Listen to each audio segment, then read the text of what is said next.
건강은 어느 날 갑자기 무너지는 것이 아닙니다. 하지만 사람들은 그 징조를 알아채지 못한 채 평범한 증상을 무시하며 하루하루를 보냅니다. 사실은 이미 몸 안에서 건강 시한폭탄이 째깍째깍 작동 중일지도 모릅니다. 지금 당신이 느끼는 작은 변화가 3년 안에 삶의 방향을 송두리째 뒤흔들 충격의 전조일 수 있습니다. 절대 가볍게 넘어가서는 안 됩니다. 구독, 좋아요 누르시면 시작하겠습니다. 3년 내 건강이 급격히 나빠진다는 첫 번째 징후는 눈이 부쩍 침침해진 느낌이 드는 증상입니다. 아침에 눈을 떴는데 세상이 뿌옇게 보입니다. 글자가 겹쳐 보이고 햇빛이 유난히 눈부시며 어두운 곳에서는 거의 앞이 안 보일 정도입니다. 피곤해서 그렇겠지 하며 넘기지만 이런 침침함이 반복된다면 눈이 보내는 비상신호일 수 있습니다. 단순히 노안이나 노화 현상으로 치부하기엔 그 안에 건강을 집어삼키는 위험한 질병의 씨앗이 숨어 있을 수 있습니다. 눈이 침침해지는 증상은 백내장, 녹내장, 황반변성 같은 노년기 실명을 부르는 3대 안질환의 초기 징후일 수 있습니다. 특히 백내장은 수정체가 혼탁해지며 시야 전체가 흐릿해지고 사물이 뿌옇게 보이기 시작합니다. 이는 단순한 노화가 아니라 눈의 기능이 서서히 정지하는 과정입니다. 방치할 경우 실명까지 이어질 수 있으며 특히 노년기에 들어서면 회복도 늦고 수술도 부담이 커지기 때문에 조기 발견이 무엇보다 중요합니다. 녹내장은 시신경이 파괴되는 병으로 통증도 없이 시야가 점점 좁아집니다. 겉으로 보기엔 멀쩡한데 실제로는 눈앞에서 시야가 점점 어두워지는 치명적인 질환입니다. 황반변성은 중심 시야가 왜곡되며 글씨가 흔들리거나 중심이 비어 보이는 현상이 나타납니다. 이 역시 실명을 유발할 수 있으며 치료 시기를 놓치면 돌이킬 수 없는 손상이 발생합니다. 눈의 침침함은 뇌 기능과도 밀접하게 연관되어 있습니다. 시야가 흐려지면 정보 전달이 느려지고 이로 인해 인지 기능 저하, 집중력 감소, 우울감까지 동반될 수 있습니다. 실제로 시력이 나빠지면 외출 빈도가 줄고 이는 사회적 고립과 정신 건강 악화로 이어집니다. 눈의 침침함은 단지 시력 저하가 아니라 뇌와 마음까지 갉아먹는 시작점이 될 수 있습니다. 또한 눈이 침침하다는 이유로 자세를 구부리거나 스마트폰이나 책을 더 가까이 보는 습관은 목과 어깨, 허리 통증까지 유발하게 됩니다. 단순한 눈 피로라고 넘기기에는 전신에 퍼지는 후폭풍이 너무도 크고 위험합니다. 예방을 위해서는 정기적인 안과 검진과 더불어 루테인, 오메가-3, 비타민 A 등 눈 건강에 좋은 영양소를 꾸준히 섭취하는 것이 중요합니다. 햇빛이 강한 날엔 선글라스를 착용하고 밝은 조명 아래서 독서를 하며 20분마다 눈을 쉬게 하는 습관도 필요합니다. 단순한 침침함이 쌓여 실명이라는 결과로 이어지지 않도록 눈의 신호에 민감하게 반응해야 합니다. 경기도 수원에 사는 72세의 최모 할아버지는 평소나 아직 책 잘 읽어 눈 나빠진 건 TV 탓이야 라며 안과 검진을 미뤄왔습니다.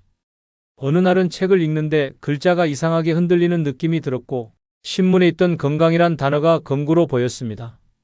처음엔 우습게 넘겼지만 그 증상이 점점 심해져 텔레비전 자막도 알아보기 어려워졌습니다. 딸의 권유로 마지못해 안과에 간 최 할아버지는 황반변성 초기라는 진단을 받았습니다. 의사는 다행히 조기 발견이라며 바로 치료를 시작했고 수개월간의 주사 치료와 영양제 복용으로 상태가 호전되었습니다. 이후 할아버지는 집안 곳곳에 눈은 장기 중에 가장 말이 없는 장기다.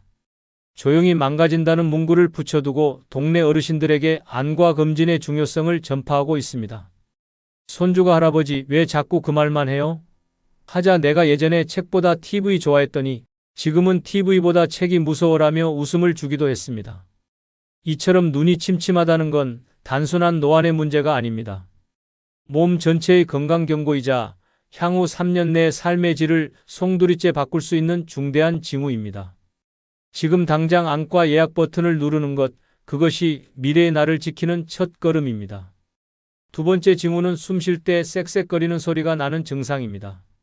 숨을 들이쉴 때마다 목 깊숙한 곳에서 나는 쌕쌕거림, 흔히 천명음이라 불리는 이 소리는 단순한 호흡 불편이 아닙니다. 마치 바람 빠지는 풍선처럼 들리는 이 소리는 폐와 기도가 보내는 다급한 구조 요청입니다. 나이가 들수록 체내 장기 중 가장 빨리 약해지는 기관이 바로 폐이며 숨결에 문제가 생기기 시작했다면 이미 건강의 균형이 무너지고 있다는 강력한 경고입니다. 쌕쌕거리는 소리는 공기가 폐로 제대로 들어가지 못하고 좁아진 기도를 억지로 통과할 때 발생합니다. 이 현상은 단순한 감기나 일시적 기관지 문제로 볼 수도 있지만 지속된다면 만성 폐쇄성 폐질환 COPD, 천식, 기관지염, 심지어 폐암의 전조 증상일 수 있습니다. 이 질환들은 모두 조기에 발견하지 않으면 점점 숨이 막히는 호흡의 지옥으로 이어지는 무서운 병들입니다. 특히 노년기에는 폐의 탄력이 줄어들고 점액 분비가 늘어나면서 기도가 쉽게 막히고 공기 흐름이 원활하지 않습니다. 숨 쉬는 것이 곧 생명 유지의 기본 기능임에도 불구하고 많은 사람들이 이를 피로감이나 나이 탓으로 착각하고 방치합니다. 하지만 숨소리가 달라졌다는 것은 내 몸이 지금 산소 공급에 심각한 이상이 생겼다는 것을 뜻합니다. 문제는 숨 쉴 때 쌕쌕거리는 소리를 그냥 지나치는 사람이 너무 많다는 것입니다. 대부분 감기 때문이겠지, 요즘 미세먼지가 많아서 그런가 하며 넘깁니다. 그러나 이런 태도는 마치 불이 났는데 연기만 보고 창문 열어두는 것과 같습니다. 그 안에 거대한 불길이 번지고 있는데도 모른 척하는 것과 다름없습니다. 이 증상을 방치하면 평범했던 일상생활조차 힘들어집니다. 조금만 걸어도 숨이 차고 계단을 오를 땐 마치 산소가 끊긴 것처럼 고통스럽습니다. 수면 중 호흡 곤란으로 자주 깨거나 새벽에 기침 발작으로 잠을 못 자는 경우도 많습니다. 이는 결국 체력 저하, 면역력 약화, 전신 피로로 이어지며 다른 질환에 대한 저항력까지 무너뜨리는 연쇄 반응을 일으킵니다. 쌕쌕거리는 숨소리를 경험했다면 반드시 폐 기능 검사를 받아야 합니다. 폐활량 측정, 엑스레이, 혈중 산소 포화도 확인 등을 통해 정확한 원인을 파악하고 조기 치료를 시작해야 합니다. 치료가 늦어지면 호흡보조기나 산소호흡기에 의존하는 삶을 살아야 할 수도 있습니다. 호흡의 자유를 잃는 순간 삶의 질은 바닥까지 추락하게 됩니다. 인천에 사는 68세의 남모 할아버지는 평소 내 폐는 정글 같다며 자신감을 내비쳤습니다. 젊은 시절 산을 탔고 담배도 끊은 지 10년이 넘었기에 전혀 문제가 없다고 믿었습니다. 하지만 어느 날부터인가 숨 쉴 때 쌕쌕거리는 소리가 들리고 잠을 잘 때 옆에서 듣는 가족이 할아버지 코가 아니라 목구멍이 피리를 부르네라고 농담을 할 정도였습니다. 처음엔 웃고 넘겼지만 그 소리가 점점 심해지고 계단을 오르기만 해도 어지럼증과 숨가쁨이 동반되자 병원을 찾았습니다. 검사 결과는 경증 COPD, 즉 만성 폐쇄성 폐질환 초기였습니다. 의사는 지금이라도 약물 치료와 폐호흡 운동을 시작하면 좋아질 수 있다고 했고 그날 이후 남할아버지는 아침마다 호흡기 운동과 폐 스트레칭을 시작했습니다. 가족과 산책할 땐 늘 소풍 가듯 준비해서 천천히 걷고 손자에게 숨 쉬는 건 당연한 게 아니라 선물이란다라고 말하곤 합니다. 요즘은 손자가 숨을 크게 들이마시며 할아버지, 지금 숨 쉬는 소리 되게 조용하다 성공했네. 라고 말해 둘이 함께 웃기도 합니다. 이처럼 숨소리는 건강의 최전방 신호입니다. 쌕쌕거림은 단순한 노화 현상이 아니라 생명선이 흔들리고 있다는 확실한 징후입니다. 지금 당신의 숨소리가 평소와 다르게 들린다면 병원을 찾는 것이 늦기 전에 내 건강을 지키는 최선의 선택이 될 수 있습니다. 내 숨이 가벼울수록 인생은 더 길어질 수 있습니다. 세 번째 징후는 입에서 이상한 냄새가 자주 나는 증상입니다. 입냄새는 단순히 위생 문제나 민망함의 차원이 아닙니다. 자꾸만 입에서 이상한 냄새가 나고 양치에도 가시지 않으며 대화 중 상대방이 자꾸 뒤로 물러난다면 지금 당신의 몸속 어딘가가 조용히 썩어가고 있다는 강력한 신호일 수 있습니다. 특히 노년기의 입냄새는 전신 건강의 붕괴를 알리는 전조이므로 절대 가볍게 넘겨서는 안 됩니다. 입에서 이상한 냄새가 난다는 건 입안에 세균이 번식하고 있거나 소화기관에서 문제가 생겼거나 심지어 간이나 신장 같은 내부 장기에서 이상이 발생했을 가능성을 의미합니다. 대표적으로 잇몸 질환, 충치, 입속 염증 등이 입냄새를 유발하지만 이보다 더 무서운 것은 위염, 위궤양, 위암 초기처럼 위에서 올라오는 부패가스가 입을 통해 새어나오는 경우입니다. 특히 시큼하거나 썩은 냄새가 반복된다면 단순한 입냄새가 아니라 소화계통의 위험 경고음일 수 있습니다. 또한 만성적인 입냄새는 당뇨병과도 연결되어 있습니다. 당 수치가 높아지면 세균 번식이 활발해지고 이로 인해 구강 내 건조증과 염증이 동반되며 특유의 단내 또는 시큼한 냄새가 입에서 올라옵니다. 한편 간 기능이 저하되면 특유의 생선 썩은 듯한 냄새가 날 수 있고 신장이 나빠질 경우 암모니아 냄새가 퍼질 수 있습니다. 이쯤 되면 입냄새는 단순한 불쾌함이 아니라 생명을 위협하는 장기질환의 시작점이라 할 수 있습니다. 더불어 입냄새는 정신 건강에도 큰 영향을 미칩니다. 본인도 어느 순간부터 사람들과의 대화를 피하게 되고 사회적 거리감이 생기며 점점 고립감과 자존감 저하에 빠지는 악순환이 시작됩니다. 친구와 가족과의 식사 자리가 부담되고 본인의 입냄새가 남에게 폐가 된다는 자책이 들기 시작하면 그때부터 몸만 아픈 게 아니라 마음까지 병드는 것입니다. 이런 입냄새를 근본적으로 해결하기 위해선 구강위생관리는 물론이고 전신건강점검이 필수입니다. 칫솔질은 하루 3번, 특히 자기 전 철저히 해야 하며 치실과 혀 클리너 사용도 필수입니다. 무엇보다 정기적인 치과 검진과 더불어 위내시경, 혈액 검사 등을 통해 숨은 질병을 조기에 찾아내는 것이 장기적인 해법입니다. 냄새를 덮는 민트나 가글은 잠시 눈 가리고 아웅일 뿐 뿌리부터 바꾸지 않으면 반복될 수밖에 없습니다. 서울 구로구에 사는 74세의 박모 할아버지는 손녀가 할아버지랑 가까이 있으면 김치 냄새가 나라고 말한 것을 듣고 크게 웃었습니다. 김치를 좋아하니 당연한 거라며 넘겼지만 손녀가 2번째, 3번째에도 같은 말을 하자 의심이 들기 시작했습니다. 양치도 꼼꼼히 하고 입에 민트껌도 물고 다녔지만 냄새는 사라지지 않았습니다. 며칠 후 동네 치과에 갔다가 충격적인 이야기를 들었습니다. 입속 염증도 있지만 위쪽에서 올라오는 냄새가 강합니다. 내과에 꼭 가보셔야 합니다.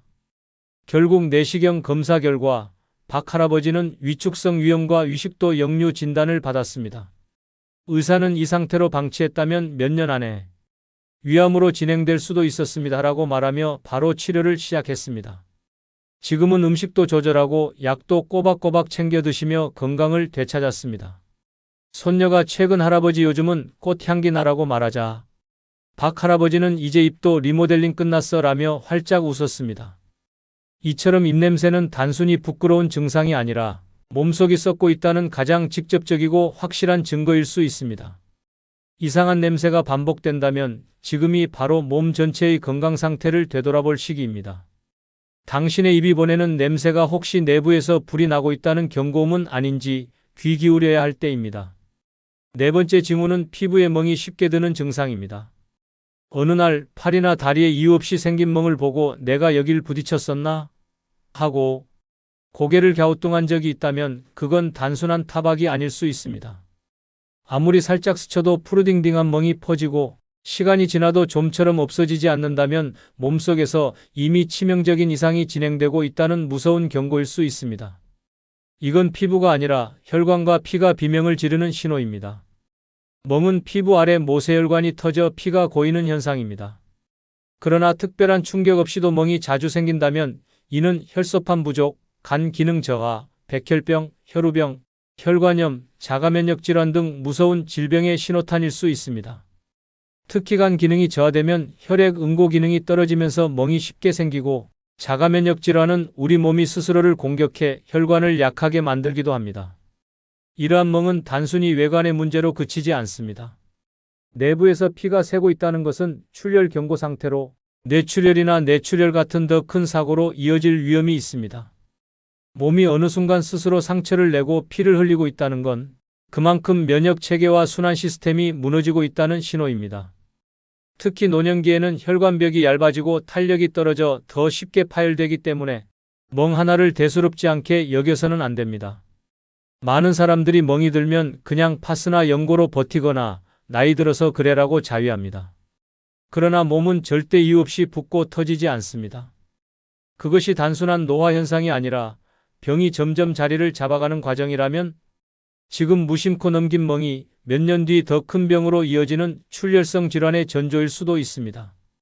특히 팔과 다리, 몸통에 반복적으로 멍이 생긴다면 반드시 혈액 검사와 간 기능 검사, 응고 기능 검사를 받아야 합니다. 간 수치, 혈소판 수치, 백혈구 수치를 통해 그 원인을 파악할 수 있으며 조기에 대응하면 치명적인 상황을 피할 수 있습니다. 또한 일상에서도 멍이 잘 드는 사람이면 혈액순환을 돕는 운동, 항산화, 식품 섭취, 음주 절제 등을 통해 개선할 수 있습니다. 경기도 의정부에 사는 69세의 김모 할머니는 손목에 푸른 멍이 생겨서 깜짝 놀랐습니다. 이거 어디에 부딪혔지? 하며 며칠을 기억해 봤지만 아무리 생각해도 딱히 그런 기억이 없었습니다. 딸에게 사진을 보내자 엄마, 요즘 왜 자꾸 멍이 생겨? 라는 반응이 돌아왔고, 그제야 거울을 보니 팔뚝, 허벅지 곳곳에도 멍자국이 늘어나 있었던 겁니다. 처음엔 무섭다기보다 이거 혹시 귀신 들린 거 아냐? 하며 웃었지만 결국 병원에 가기로 했습니다.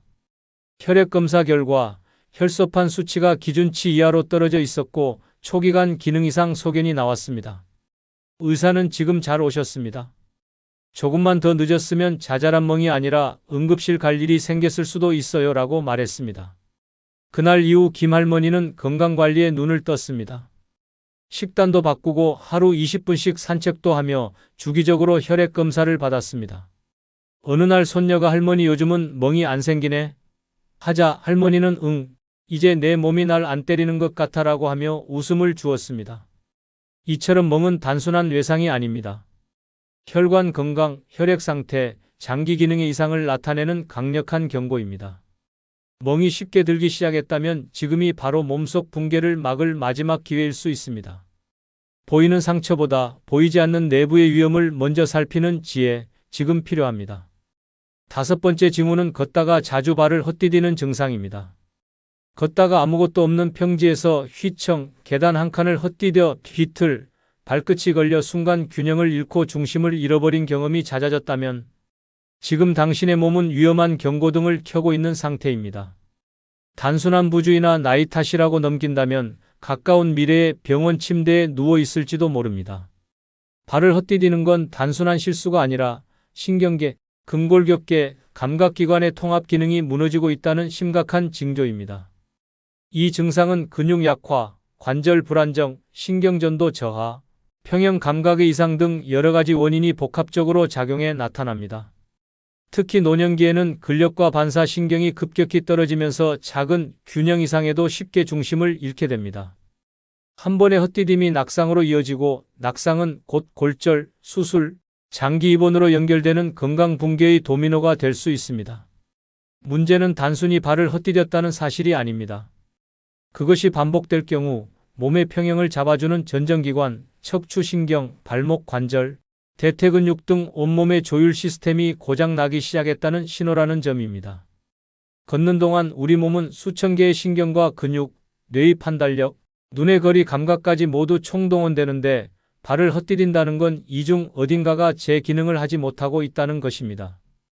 더 무서운 건 이러한 상태가 지속되면 넘어질까봐 무섭다는 심리적 불안감이 생기고 결국 외출을 꺼리게 되며 활동량이 급격히 줄어드는 운동 기피의 악순환으로 이어진다는 점입니다.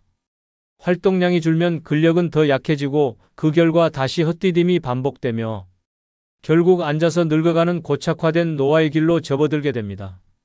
예방을 위해선 우선 근력 강화와 균형 감각 훈련이 필수입니다. 특히 종아리, 허벅지, 엉덩이 근육을 강화시키는 운동은 필수이며 일상 속에서도 발바닥 전체를 사용하는 걷기 습관을 들이는 것이 좋습니다. 또한 바닥에 미끄러운 러그, 전선, 낮은 턱 등 낙상을 유발할 수 있는 장애물을 제거하고 집안 곳곳에 손잡이를 설치하는 것도 큰 도움이 됩니다. 무엇보다 중요한 건 이 증상을 실수라고 넘기지 않고 건강 상태의 붕괴 신호로 인식하는 자세입니다. 부산에 사는 73세의 조모 할아버지는 최근 들어 자주 걸음이 꼬이고 평지를 걷다가도 갑자기 발이 휘청하는 일이 많아졌습니다. 아이고 요즘 바닥이 왜 이리 미끄럽냐라며 웃어넘기곤 했지만 어느 날은 버스를 타려다 발끝이 걸려 정류장 바닥에 철퍼덕 넘어졌습니다. 다행히 큰 부상은 없었지만 그날 이후 딸의 성화에 못 이겨 병원을 찾았습니다.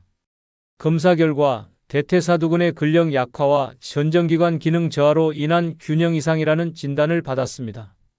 의사는 이대로 방치하면 12년 안에 낙상 후 골절 위험이 크다고 했고 그날 이후 할아버지는 실내 자전거와 하체 강화 스트레칭을 시작했습니다. 운동 후 한 달쯤 되었을 무렵 손자가 할아버지 요즘엔 안 넘어지세요? 라고 묻자 할아버지는 넘어지긴 이젠 내가 바닥이 무서울까 봐 피해 다닌다라며 웃으셨습니다. 지금은 동네 경로당에서 어르신들에게 넘어지지 않는 걷기 비법을 강의하는 인기 어르신이 되셨습니다. 이처럼 걷는다는 일상적인 행동 속에도 건강이 모든 비밀이 숨어 있습니다. 발을 헛디디는 건 단순한 실수가 아닌 몸 전체 시스템이 보내는 위험 신호입니다. 지금 그 징후를 무시하면 3년 뒤에 나는 의자에만 앉아 있는 사람이 될지도 모릅니다. 오늘 한 걸음 더 조심스럽게 내딛고 균형 잡힌 내 몸을 다시 훈련시켜야 할 때입니다. 넘어지지 않는 노후는 지금의 선택으로 만들어집니다. 건강은 돌이킬 수 없을 때 후회하게 됩니다. 지금 나타나는 미묘한 증상들은 몸이 보내는 마지막 경고장일 수 있습니다. 그것을 무시한 대가는 병상 위에서 치르게 될지도 모릅니다. 더 늦기 전에 몸의 목소리에 귀 기울여야 합니다. 3년 뒤 웃을 것인가, 눕게 될 것인가, 오늘의 당신이 결정할 수 있습니다. 끝으로 여러분께 한 가지 부탁이 있습니다. 영상 중간중간 화면 아래에 소개되거나 영상 설명란에 있는 제품을 누르시면 쿠팡으로 연결됩니다. 이렇게 쿠팡으로 연결된 후 아무 물건을 사셔도 제 채널에 약간의 수익이 발생하오니 앞으로 쿠팡에서 물건을 구입할 경우 이런 식으로 구입해 주셔서 본 채널에 간접 후원해 주시면 대단히 감사하겠습니다. 그럼 내일 아침 7시에 더 좋은 영상으로 찾아뵙겠습니다. 감사합니다. 아이고, 요즘 왜 이렇게 몸이 찌뿌둥한지 모르겠어. 나도야. 자꾸 머리도 멍하고 손발도 시리고 말이지. 이거 혹시 나이 들어서 그런 거 아냐? 아닙니다. 무조건 나이 탓만 할 일은 아닙니다. 우리가 평소에 아무렇지 않게 하는 습관들 중 몇 가지는 조용히 몸을 망가뜨리고 있을 수 있습니다. 그 습관들 지금부터 하나씩 짚어보겠습니다. 이 5가지를 알아두면 늙어도 덜 아프고 더 건강하게 살 수 있습니다. 구독, 좋아요 누르시면 시작하겠습니다. 늙어 몸을 망치는 첫 번째 나쁜 습관은 과식을 자주 하는 습관입니다. 나이가 들수록 소화기관은 눈에 띄게 약해집니다. 예전엔 삼겹살 몇 점쯤이야 껌 씹듯 넘어갔지만 지금은 조금만 과하게 먹어도 속이 더부룩하고 트림이 잦아지는 이유가 바로 여기에 있습니다. 그러나 여전히 많은 노년층이 이 정도는 괜찮겠지라는 안일한 생각으로 밥상을 지나치게 푸짐하게 차립니다. 먹는 즐거움이 인생의 낙이라지만 그것이 곧 몸을 망가뜨리는 지름길이 될 수 있습니다. 과식은 단순한 습관이 아닌 신체에 심각한 데미지를 주는 조용한 독약입니다. 위장은 음식을 적절히 소화시키는데 한계가 있으며 계속해서 넘치는 양이 들어오면 위벽이 자극을 받아 염증이 생기거나 위장이 늘어나 기능이 떨어지게 됩니다. 이 상태가 지속되면 소화불량, 위염, 역류성 식도염은 물론이고 체내 염증 반응까지 증가하여 전신 건강을 무너뜨리는 결과로 이어집니다. 더 무서운 것은 과식이 노화 속도를 배로 당긴다는 점입니다. 과도한 음식 섭취는 체내 활성산소의 발생을 촉진시키며 이는 세포의 노화를 빠르게 만들어 피부는 푸석푸석해지고 관절은 더 아프며 피곤함은 일상이 됩니다. 심지어 과식은 당뇨병, 고혈압, 고지혈증 같은 만성 질환의 씨앗이 되기도 합니다. 노년에 들어서면 자연스레 기초 대사량이 줄기 때문에 젊을 때보다 훨씬 적게 먹어야 체중이 유지되는데 이 사실을 모르고 젊을 때와 같은 양을 섭취하면 몸은 순식간에 무너집니다. 또 하나 간과하기 쉬운 사실은 과식이 수면의 질을 망가뜨린다는 것입니다. 특히 늦은 저녁에 과식을 할 경우 위장은 자야 할 시간에도 음식을 처리하느라 혹사당하게 되고 그 결과 속이 불편해 자주 깨거나 꿈에 시달리는 일이 발생합니다. 이는 숙면을 방해하고 숙면 부족은 곧 면역력 저하로 이어집니다. 그야말로 과식은 만병의 씨앗이라 불릴 만합니다. 이쯤 되면 그럼 나는 어떻게 해야 하지? 라는 걱정이 들 수 있습니다. 간단합니다. 과식하지 않는 습관을 들이면 됩니다. 음식을 천천히 씹어 먹고 배가 약간 부를 때 멈추는 것이 핵심입니다. 식사는 즐거움이지만 건강은 인생을 지탱하는 기둥입니다. 그 균형을 반드시 기억해야 합니다. 경기도 부천에 사는 72세의 박모 할아버지는 평생을 한식당을 운영하며 많이 먹어야 힘이 난다는 철학을 몸소 실천하며 살아왔습니다. 정년퇴직 후에도 매 끼니를 푸짐하게 먹는 습관을 버리지 못했습니다. 특히 점심때는 국수 2그릇, 밥 2공기는 기본이고 김치찌개에 고기까지 곁들여야 직성이 풀렸습니다.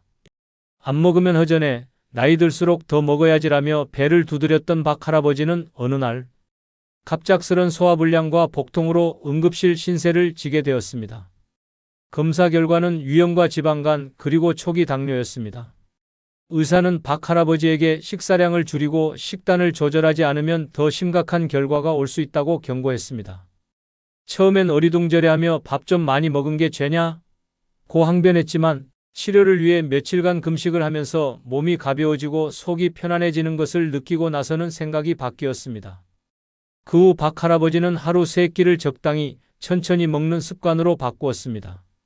예전엔 한 끼에 20분도 안 걸리던 식사가 이제는 40분 이상 걸리지만 소화는 훨씬 잘 되고 체중도 6kg나 빠졌습니다. 이제는 밥보다 산책이 더 좋다는 말까지 하며 주변 사람들에게도 식사량을 조절하라고 권하고 있습니다. 이처럼 과식은 처음엔 단순한 생활 습관처럼 보여도 몸을 망가뜨리는 결정적인 원인이 될 수 있습니다. 지금 이 순간 당신의 밥상 위양이 과하지 않은지 돌아볼 시간입니다. 늙어 몸을 망치는 두 번째 나쁜 습관은 말없이 감정을 억누르는 습관입니다.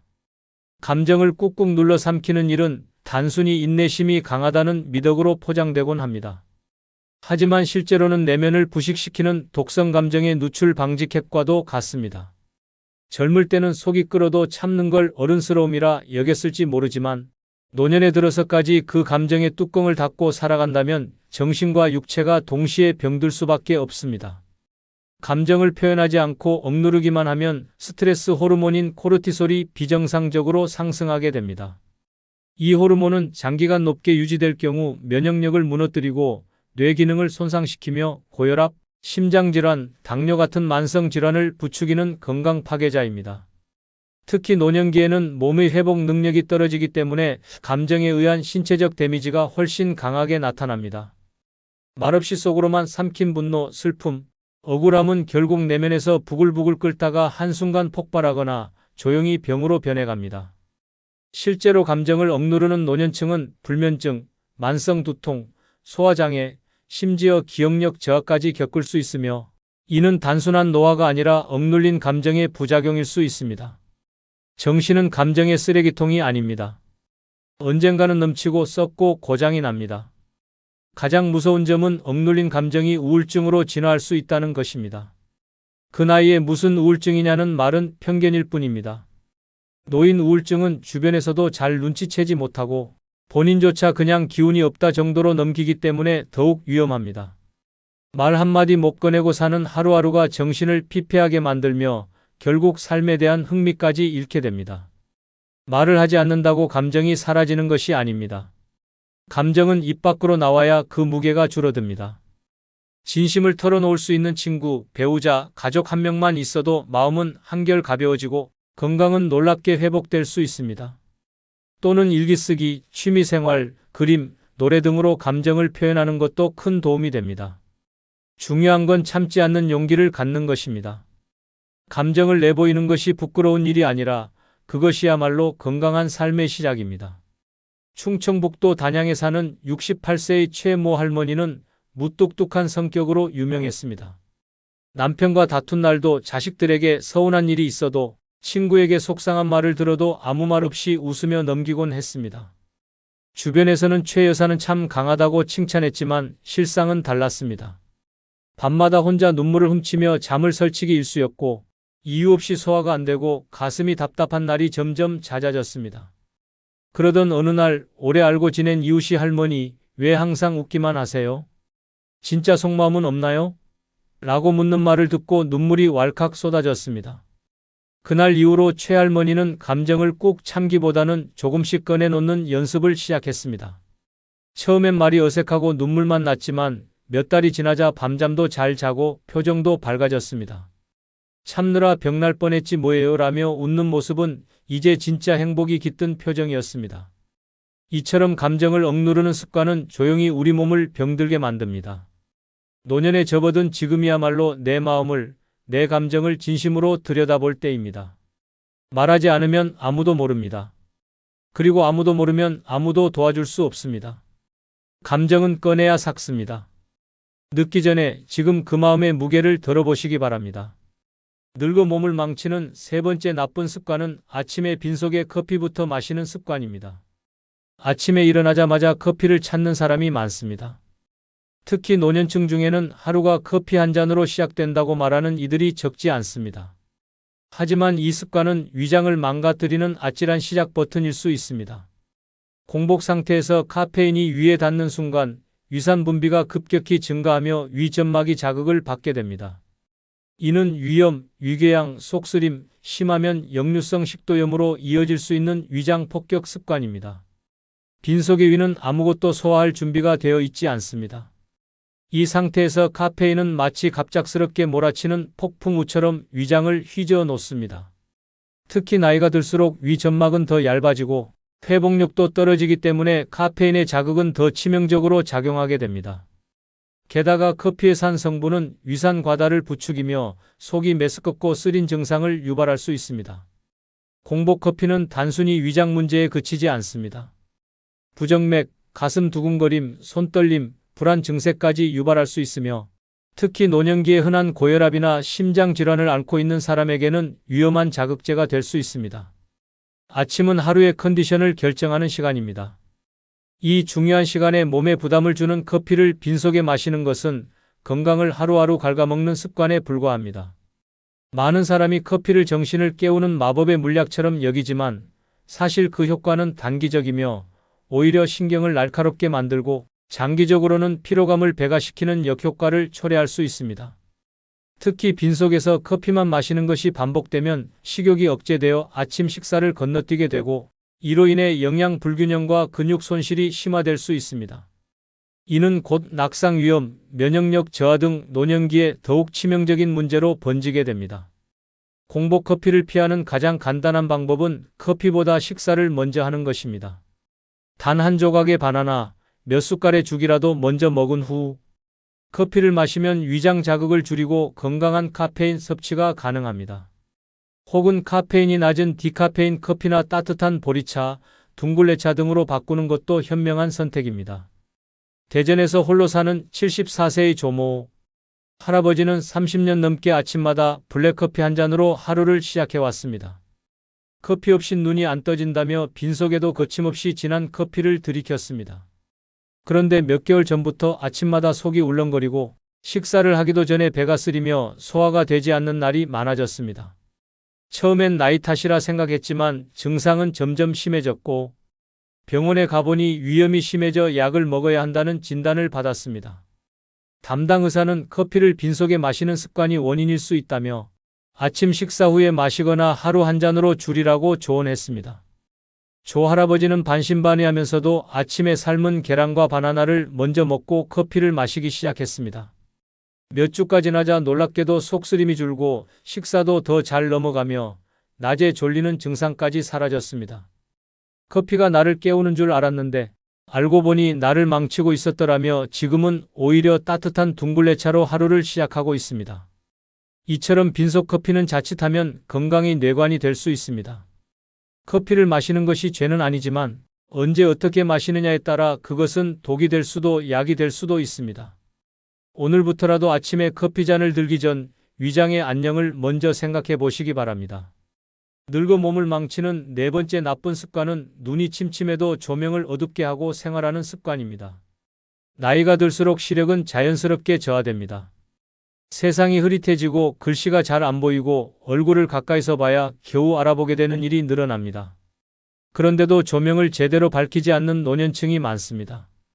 밝으면 눈이 더 아프다, 전기세 아깝다, 습관이라 어두운 게 편하다며 어둑어둑한 집 안에서 생활을 이어갑니다. 이런 습관은 단순한 불편이 아닌 시력을 붕괴시키는 지름길입니다. 어두운 환경은 눈의 조절 근육에 과도한 부담을 줍니다. 특히 책을 읽거나 텔레비전을 볼 때 눈은 미세한 초점을 맞추기 위해 끊임없이 긴장하게 되며 그 결과 안구 피로가 심해집니다. 눈이 건조해지고 침침함은 더 심해지며 급기야 두통이나 어지럼증까지 유발될 수 있습니다. 심하면 시력 저하 속도가 빨라지고 백내장이나 황반변성 같은 치명적인 노인성 안질환의 유발 요인이 되기도 합니다. 밝은 빛은 단순히 시야 확보를 위한 것이 아니라 우리 뇌와 몸 전체에 활력을 주는 자극입니다. 일정한 밝기의 빛은 생체 리듬을 조절하고 정신을 맑게 유지하며 우울감이나 무기력증을 예방해 줍니다. 반면 항상 어두운 환경에서 생활하면 뇌는 밤으로 착각하여 멜라토닌을 과다 분비하고 이는 곧 무기력하고 처지는 하루로 연결됩니다. 어두운 집안이 조용한 게 아니라 사실은 몸과 마음이 동시에 늙어가고 있는 경고음일 수 있습니다. 또한 조명이 어두우면 낙상 사고의 위험이 급증합니다. 노년의 눈은 밝기 감지 능력이 떨어지기 때문에 작은 턱이나 물건 하나에도 쉽게 걸려 넘어질 수 있습니다. 조명이 밝기만 해도 이런 사고를 줄일 수 있는데 괜찮다고 무심코 넘기는 그 습관이 결국 병원행 엘리베이터 버튼을 누르게 만듭니다. 조명을 밝히는 일은 단순한 실내 꾸밈이 아니라 건강과 안전을 위한 필수 조치입니다. 주방, 욕실, 거실, 침실, 계단 등 자주 이용하는 공간에는 눈의 피로를 덜 수 있도록 확실한 조명이 필요합니다.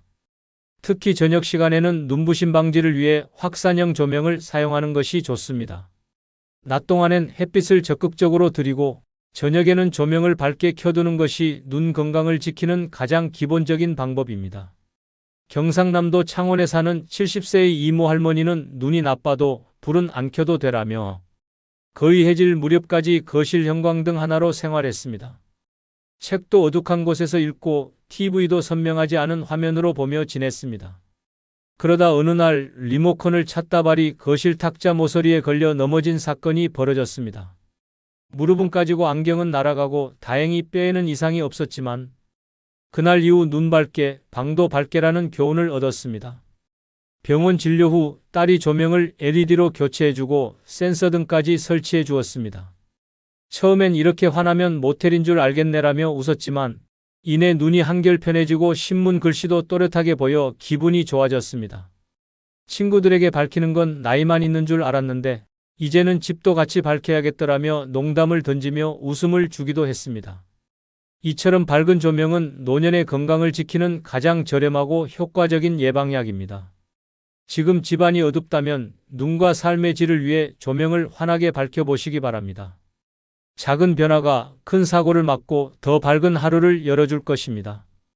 늙어 몸을 망치는 5번째 나쁜 습관은 목이 마를 때만 물을 마시는 습관입니다. 노년기에 들어서면 갈증을 느끼는 감각이 젊을 때보다 현저히 둔해집니다. 즉, 목이 마르다고 느낄 때는 이미 몸이 상당히 탈수 상태에 접어든 후라는 의미입니다. 하지만 여전히 많은 어르신들이 목마르지 않으니 괜찮다며 물 마시기를 미루고 있습니다. 이런 습관은 장기적으로 몸속 기능을 정지시키는 시한폭탄이 됩니다. 물은 단순한 음료가 아닙니다. 그것은 우리 몸의 윤활유이자 생명 유지의 필수 요소입니다. 혈액은 물이 부족하면 끈적끈적해지고 이는 혈압 상승과 혈전 생성으로 이어지며 뇌졸중이나 심근경색의 위험을 높입니다. 신장은 체내 노폐물을 걸러내야 하는데 수분이 부족하면 이 기능이 떨어지며 신장결석이나 요로감염 같은 무서운 합병증이 발생할 수 있습니다. 물 부족은 단지 육체적인 문제에 그치지 않습니다. 노년기에 뇌는 수분 부족에 더 민감하게 반응하여 기억력 저하, 집중력 감소, 혼돈 상태까지 유발할 수 있습니다. 즉, 정신이 멍하다, 기억이 깜빡깜빡한다는 말 뒤에는 숨겨진 수분 부족의 경고음이 있을 수 있습니다. 또한 피부는 수분 부족에 민감한 부위 중 하나입니다. 건조하고 푸석한 피부, 가려움증, 갈라짐은 단순한 노화 현상이 아니라 체내 수분 부족이 비명 지르고 있는 신호일 수 있습니다. 게다가 물을 적게 마시면 변비가 심해지고 소화 기능도 떨어져 전반적인 삶의 질이 급격히 저하됩니다. 많은 분들이 물 대신 커피, 차, 음료로 수분을 보충한다고 하지만 이는 착각입니다. 특히 커피나 탄산음료는 이뇨작용을 유발해 오히려 체내 수분을 빼앗아가며 물 섭취와는 전혀 다른 작용을 합니다. 맹물이 가장 효과적인 수분 보충 방법입니다. 물을 많이 마신다고 해서 하루가 극적으로 바뀌는 것은 아닙니다. 그러나 꾸준히 하루 1.5리터 이상의 물을 조금씩 자주 마시는 습관은 눈에 보이지 않게 건강을 지켜줍니다. 특히 아침에 일어나자마자 한 컵, 식사 30분 전후, 오후 활동 중간에 한 컵씩 마시는 패턴을 만들면 체내 수분 균형을 쉽게 유지할 수 있습니다. 경기도 용인에 사는 73세의 강모 할아버지는 물맛이 없다며 하루 종일 물 한 잔 없이 지내는 날도 많았습니다. 입이 바싹바싹 말라도 그냥 참거나 막걸리로 대신하기도 했습니다. 그러던 어느 날 변비가 너무 심해져 병원을 찾았고 의사에게 들은 말이 선생님은 지금 몸 안에서 사막을 키우고 계십니다 하였습니다. 충격을 받은 강 할아버지는 그날부터 생수병을 옆에 두고 살기 시작했습니다. 처음엔 자꾸 화장실이 가고 불편하다며 투덜댔지만 일주일쯤 지나자 변비가 사라지고 피부가 덜 간지럽고 입술이 덜 터지는 것을 느끼게 되었습니다. 심지어는 물이 맛있다는 걸 인생 70년 만에 알았다며 혼자 박장대소하셨습니다. 한 번은 손자에게 할아버지가 요즘은 물 마시는 기계야라고 하자 손자가 진지하게 그러면 할아버지 몸 어디에 콘센트가 있나요? 라고 물어 웃음바다가 되기도 했습니다. 이처럼 물은 가장 싸고 가장 쉬운 건강 비결입니다. 갈증을 느낄 때만 마시는 것은 이미 늦은 반응입니다. 지금 당장 책상 옆, 식탁 위, 소파 옆에 물컵 하나씩을 놓고 하루 수차례 몸의 수분을 선물해 보시기 바랍니다. 물 한 모금의 습관이 내 몸의 생명을 지키는 시작이 됩니다. 끝으로 여러분께 한 가지 부탁이 있습니다. 영상 아래에 나오는 제품을 누르시면 쿠팡으로 연결됩니다. 이렇게 쿠팡으로 연결된 후 아무 물건을 사셔도 제 채널에 약간의 수익이 발생하오니 앞으로 쿠팡에서 물건을 구입할 경우 이런 식으로 구입해 주셔서 본 채널에 간접 후원해 주시면 대단히 감사하겠습니다. 그럼 내일 아침 7시에 더 좋은 영상으로 찾아뵙겠습니다. 감사합니다. 당신은 지금 곁에 있는 사람이 진짜 믿을 만한 사람인지 확신할 수 있습니까? 누군가와 매일 안부를 나누며도 뒤통수를 맞을 거란 생각 해본 적 있습니까? 말년이 되어서도 인간관계 때문에 울고 분노한 적 있습니까? 늙었다고 모두가 착해지는 건 아닙니다. 오히려 나이 들수록 교묘해지는 사람들이 있습니다. 그들과 엮이는 순간 평온했던 말년은 순식간에 지옥으로 바뀝니다. 늙어서 잘못 엮이면 남은 인생은 싸움과 상처의 연속이 됩니다. 구독, 좋아요 누르시면 시작하겠습니다. 늙어서 잘못 엮이면 말년이 꼬일 수 있는 5가지. 인간 중 첫 번째는 도움을 요청하면서 은혜는 모르는 사람입니다. 늙어서 이런 사람과 엮이면 말년의 평온이 송두리째 무너집니다.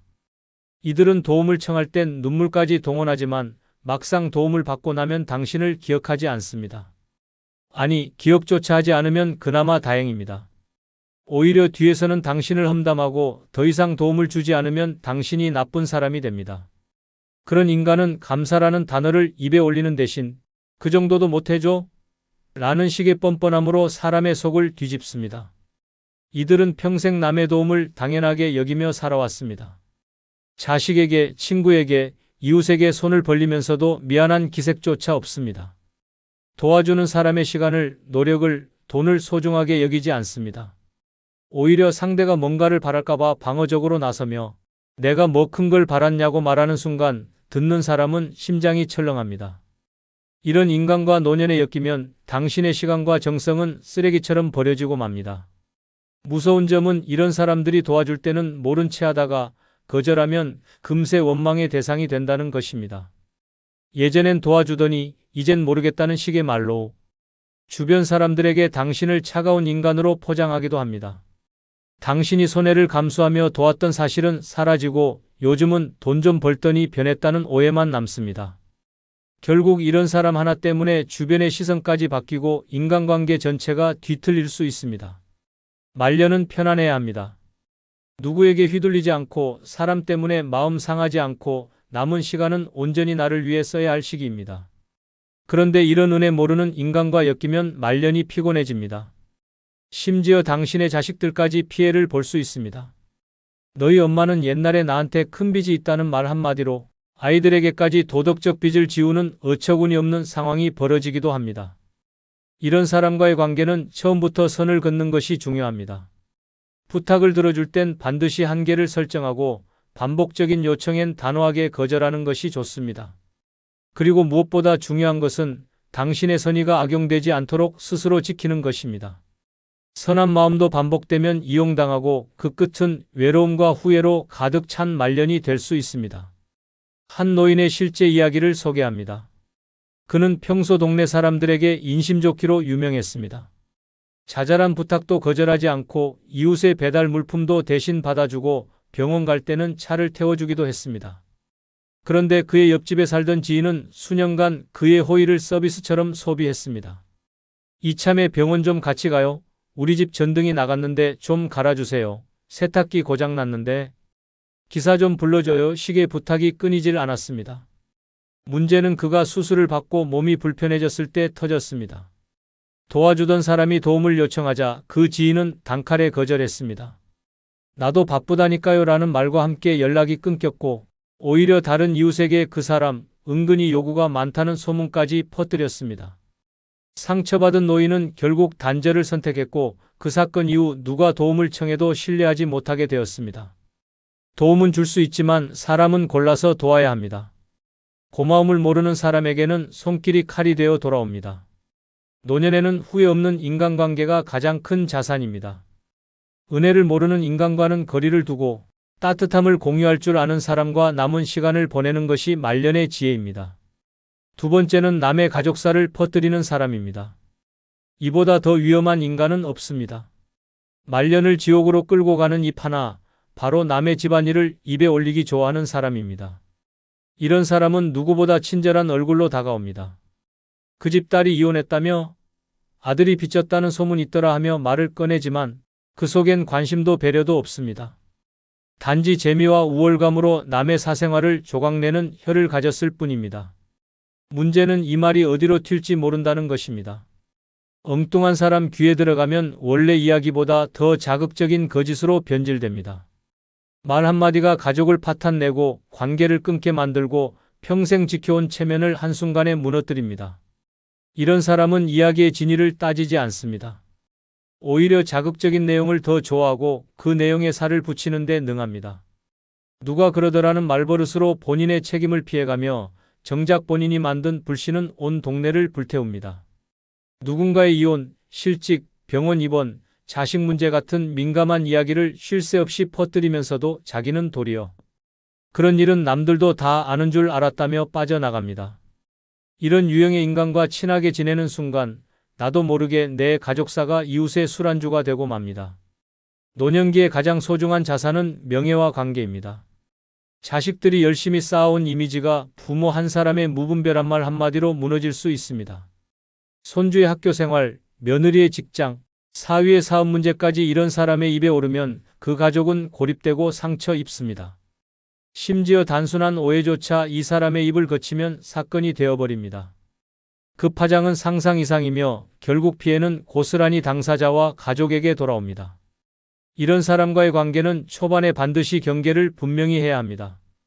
나의 가족 이야기, 특히 자식 문제나 개인적인 고민은 절대 입에 올리지 않는 것이 좋습니다. 가벼운 잡담도 조심해야 하며 상대가 은근히 떠보는 질문을 한다면 단호하게 선을 그어야 합니다. 그건 우리 집안 일이에요. 그 이야기는 나눌 필요 없는 이야기입니다라는 식으로 정중하지만 분명하게 거리를 두는 태도가 필요합니다. 사람을 쉽게 믿고 마음을 터놓는 습관은 노년기에 치명적인 실수가 됩니다. 한 할머니의 사례가 있습니다. 그녀는 동네에서 인심 좋고 말이 잘 통하는 이웃과 친하게 지냈습니다. 그 이웃은 항상 다정하게 말을 걸며 요즘 아들은 잘 지내냐, 며느리는 착해 보이던데라며 관심을 보였습니다. 처음엔 단순한 관심이라 여겼고 자연스럽게 집안 이야기를 나누게 되었습니다.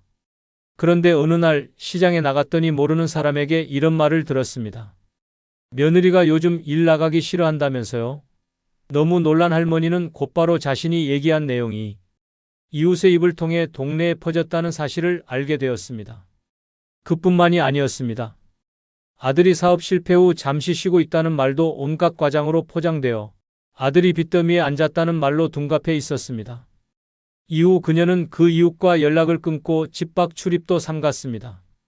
자식들은 어머니가 왜 갑자기 사람을 피하나 의아해했고 나중에서야 모든 진실을 알게 되었습니다. 그 이후 가족들은 우리 집 이야기는 어디서도 꺼내지 말자는 약속을 하며 관계에 대한 경각심을 갖게 되었다고 합니다. 말이 칼보다 날카롭다는 건 진실입니다. 특히 남의 가족사를 즐기는 사람의 말은 칼날이 아닌 흉기입니다. 당신의 말년을 편안하게 지키고 싶다면 침묵이 가장 현명한 방어입니다. 그리고 그런 입을 가진 사람과는 최대한 멀리하는 것이 진정한 지혜입니다. 세 번째는 잘 지내는 척 뒤에서 욕하는 사람입니다. 이보다 교활하고 치명적인 인간은 없습니다. 겉으론 웃고 인사하며 언니 오랜만이에요라고 다정하게 말하면서 돌아서면 당신의 인격을 갈기갈기 찢는 말을 퍼붓는 사람입니다. 이런 사람과 늙어서 엮이면 당신의 명예는 비웃음거리가 되고 평생 쌓아온 인간관계는 순식간에 와해됩니다. 이런 이중적인 사람의 가장 무서운 점은 절대 자기 얼굴에 티를 내지 않는다는 것입니다. 모든 가면은 진심처럼 보이고 모든 칭찬은 뒷담화의 사전포석입니다. 이들은 사람 사이에 틈을 벌리는 데 귀재입니다. 당신이 한 사소한 말, 행동, 심지어 옷차림까지도 과장되고 왜곡된 버전으로 재탄생됩니다. 나는 괜찮은데 다른 사람들이 좀 그렇다더라는 말로 책임은 회피하고 당신만 따가운 시선을 받게 만듭니다. 이런 사람은 절대 혼자 욕하지 않습니다. 반드시 주변 사람들과 당신을 함께 논의 대상으로 삼아 은근히 소문을 만들고 분위기를 형성합니다. 결국 당신은 알지도 못한 사이에 이상한 사람이 되어 있습니다. 문제는 이들이 절대 증거를 남기지 않는다는 점입니다. 대놓고 욕하지 않고 언제나 누가 그러더라, 그냥 걱정돼서라는 말로 모든 상황을 회색지대로 남깁니다. 당신이 문제를 제기하면 오히려 내가 언제 그랬냐며 순진한 얼굴로 발뺌합니다. 이때 당신은 피해자가 아닌 민감한 사람, 괜히 예민한 사람으로 몰리게 됩니다. 결국 아무리 진실을 말해도 사람들은 괜히 싸움을 키운 사람으로 당신을 기억하게 됩니다. 늙어서 이런 이중적인 인간과 엮이면 그 파괴력은 상상을 초월합니다. 노년에 가장 필요한 것은 신뢰입니다. 믿고 말할 수 있는 사람이 곁에 있다는 것만으로도 삶은 훨씬 평온해집니다. 하지만 이런 사람과 엮이면 누구도 믿을 수 없게 됩니다. 말을 아끼게 되고 모임에 나가기 싫어지고 결국 사람들 사이에서 점점 멀어집니다. 오해는 쌓이고 당신을 향한 시선은 점점 차가워집니다. 말년을 인간관계의 지옥에서 보내게 되는 것입니다. 아무도 내 말을 믿어주지 않고 아무도 내 편이 되어주지 않는 그 외로움은 실로 참혹합니다. 이런 사람을 구별하는 방법은 간단합니다. 자꾸 남 이야기를 하는 사람, 특히 친한 척하면서 타인의 단점을 은근슬쩍 흘리는 사람은 반드시 조심해야 합니다. 그 사람도 좋은데 좀 이상하지 않아? 같은 말로 공감을 유도하려는 사람은 반드시 거리두기를 해야 합니다. 당신과 함께 있는 시간에 남 이야기를 한다면 분명 다른 사람과 있을 땐 당신 이야기를 할 가능성이 큽니다. 친절과 다정함은 진심이 아닐 수도 있다는 경계심을 항상 가져야 말년을 지킬 수 있습니다. 한 할머니의 이야기를 소개합니다. 그녀는 동네 복지관에서 함께 활동하는 지인과 친하게 지냈습니다. 그 지인은 항상 다정하게 말을 건네고 간식도 나눠주며 언니가 제일 멋져요라는 말로 그녀의 기분을 북돋웠습니다. 그러나 어느 날 우연히 다른 회원에게서 이상한 이야기를 들었습니다. 요즘 할머니가 너무 나대는 것 같다고 누구는 그러더라는 말이었습니다. 처음엔 믿지 않았지만 비슷한 뉘앙스의 말을 3번이나 다른 사람에게서 들으면서 퍼즐이 맞춰졌습니다. 바로 자신이 가장 믿고 의지했던 그 지인이 뒤에서 그런 말을 하고 있었던 것입니다. 결국 할머니는 그 지인과 거리를 두게 되었고 그 일로 인해 복지관 모임도 한동안 나가지 않게 되었습니다. 웃으면서 다가오는 사람을 믿었다가 뒤통수를 맞고 마음에 큰 상처를 입은 것입니다. 나중에야 그 지인의 뒷말 버릇이 다른 사람들에게도 알려졌고 오히려 주변 사람들이 할머니에게 사과하며 관계를 회복하게 되었습니다. 하지만 그 배신감은 오래도록 잊히지 않았다고 합니다. 말년에 당신을 웃게 할 사람인지 울게 할 사람인지는 겉모습이 아니라 입을 보면 알 수 있습니다. 잘 지내는 척하면서 뒤에서 욕하는 사람은 사람을 외롭게 만드는 독입니다. 그런 사람에게 마음을 주는 순간 당신의 말년은 고요한 평화가 아닌 감정의 전쟁터가 됩니다. 지금이라도 그 관계를 정리하는 것이 당신 스스로를 지키는 첫걸음입니다. 4번째는 절대 먼저 연락하지 않는 사람입니다.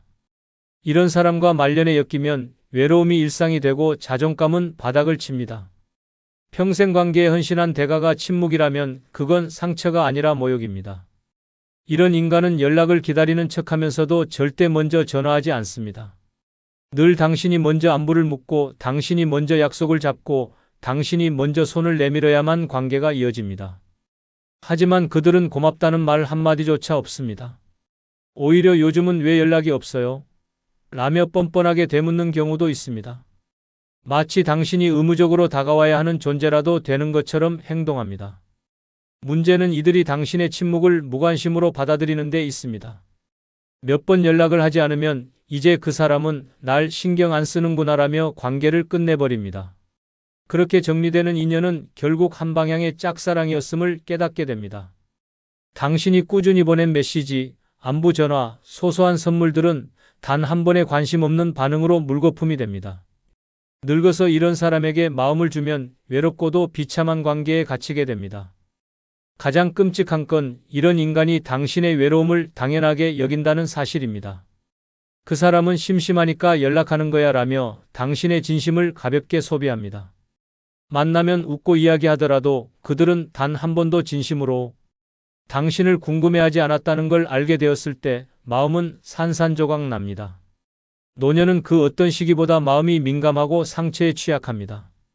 이런 사람은 마음의 틈을 들여다보며 적당히 받아주고 적당히 거리두며 당신을 감정적으로 지치게 만듭니다. 이 관계의 가장 큰 문제는 시간이 흐를수록 당신의 삶에서 존재감이 커진다는 점입니다. 그래도 나와 연락하는 몇 안 되는 사람이니까라는 이유로 계속 연락하게 됩니다.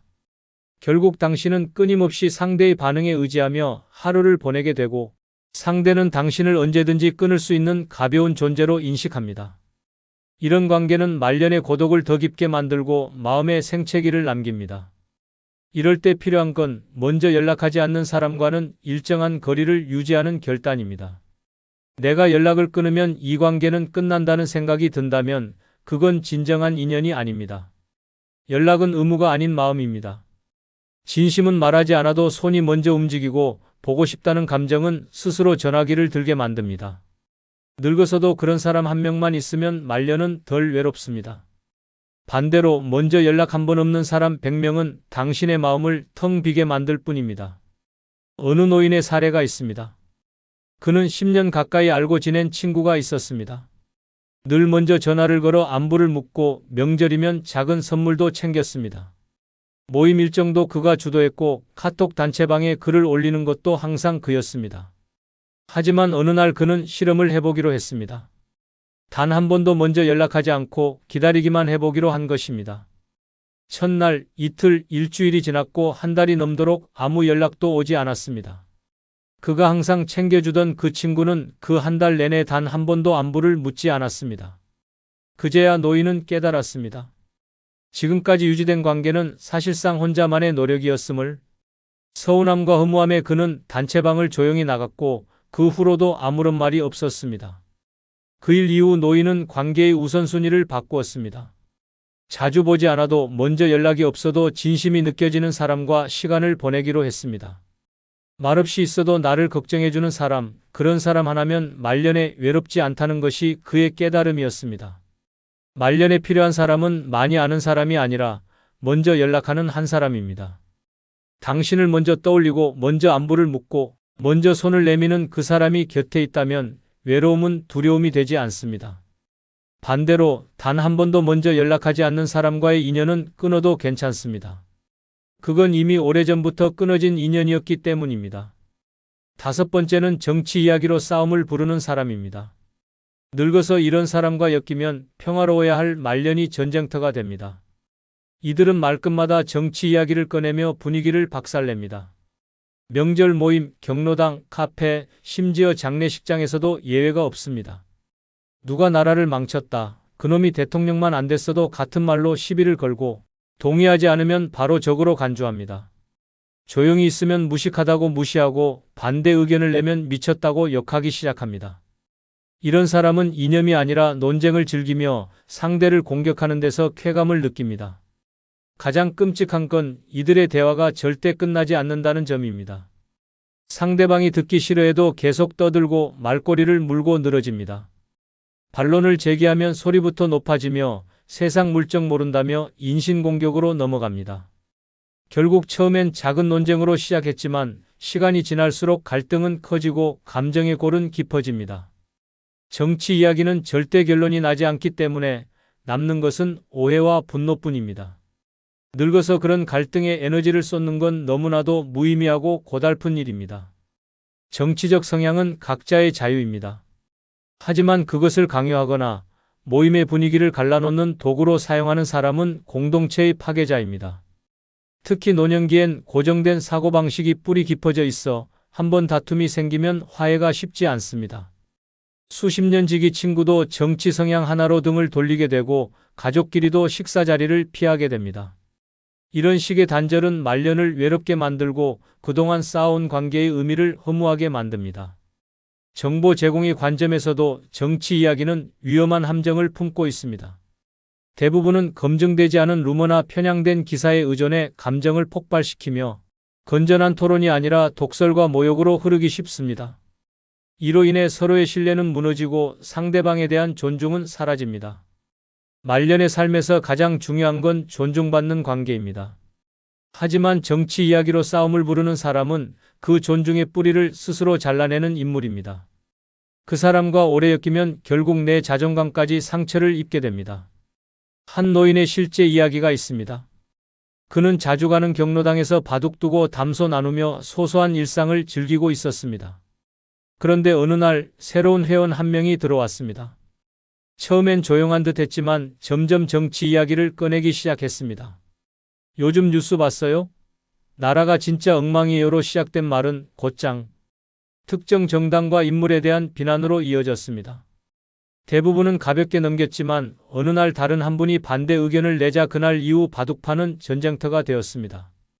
바둑돌이 날아가고 욕설이 오가며 결국 경로당 분위기는 싸늘하게 얼어붙었습니다. 서로 말도 섞지 않게 되었고 몇몇 어르신은 발길을 끊기까지 했습니다. 결국 바둑 모임은 해체되었고 남은 사람들은 그 정치 이야기, 좋아하던 사람만 보면 고개를 돌리기 시작했습니다. 그 노인은 후회하며 말했습니다. 말년엔 친구 몇 명이 전부인데 그거 하나 지키질 못했어. 늙어서 싸움은 그 자체가 고통입니다.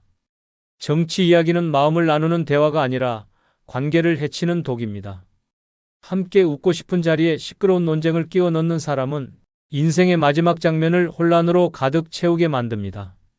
그런 사람과는 한 번 웃고 마는 인연이면 충분합니다. 말년의 평화는 조용한 사람 곁에서 시작됩니다. 여러분, 말년을 위태롭게 만드는 인간은 절대 거창하지 않습니다. 자주 보던 그 사람, 익숙했던 그 말, 익숙한 미소 뒤에 숨은 칼날이 말년의 상처를 냅니다. 설마 저 사람이 하는 순간은 이미 너무 늦은 경우가 많습니다. 진짜 무서운 건 외로움이 아니라 사람에게서 오는 배신과 피로입니다. 잘못된 인연 하나가 남은 삶 전체를 어둡게 만들 수 있습니다. 지금이라도 정리해야 합니다. 말년은 누구보다 당신 스스로를 위해 안전하게 지켜야 할 시간입니다. 끝으로 여러분께 한 가지 부탁이 있습니다. 영상 중간중간 화면 아래에 소개되거나 영상 설명란에 있는 제품을 누르시면 쿠팡으로 연결됩니다. 이렇게 쿠팡으로 연결된 후 아무 물건을 사셔도 제 채널에 약간의 수익이 발생하오니 앞으로 쿠팡에서 물건을 구입할 경우 이런 식으로 구입해 주셔서 본 채널에 간접 후원해 주시면 대단히 감사하겠습니다. 그럼 내일 아침 7시에 더 좋은 영상으로 찾아뵙겠습니다. 감사합니다. 아침에 눈을 떴는데 말 한마디 할 사람이 없더라고. 카톡 알림은 울리지 않고 전화는 광고뿐이야. 오늘 하루 누구 얼굴도 못 봤어. 그냥 TV만 켜놨어. 외로움은 죽음을 부르지 않습니다. 하지만 삶을 천천히 무너뜨립니다. 웃음이 사라지고 말수가 줄고 눈빛이 흐려지고 어느새 자신을 놓아버리게 됩니다. 그 끔찍한 늪에서 빠져나오려면 반드시 행동이 필요합니다. 지금 소개한 뜻밖의 5가지 방법은 단순한 팁이 아닙니다. 살아있는 사람으로 다시 서기 위한 생존 전략입니다. 지금 당장 하나만 실천해 보세요. 당신의 하루는 물론 남은 인생 전체가 달라질 수 있습니다. 아직 늦지 않았습니다. 지금이 바로 다시 살아갈 순간입니다. 구독, 좋아요 누르시면 시작하겠습니다. 노년의 외로움을 없애는 뜻밖의 방법 중 첫 번째는 무조건 나를 위해 돈을 쓰는 것입니다. 주저하면 안 됩니다. 노년의 외로움을 없애는 뜻밖의 방법 중 하나는 무조건 나를 위해 돈을 쓰는 것입니다. 주저하면 안 됩니다.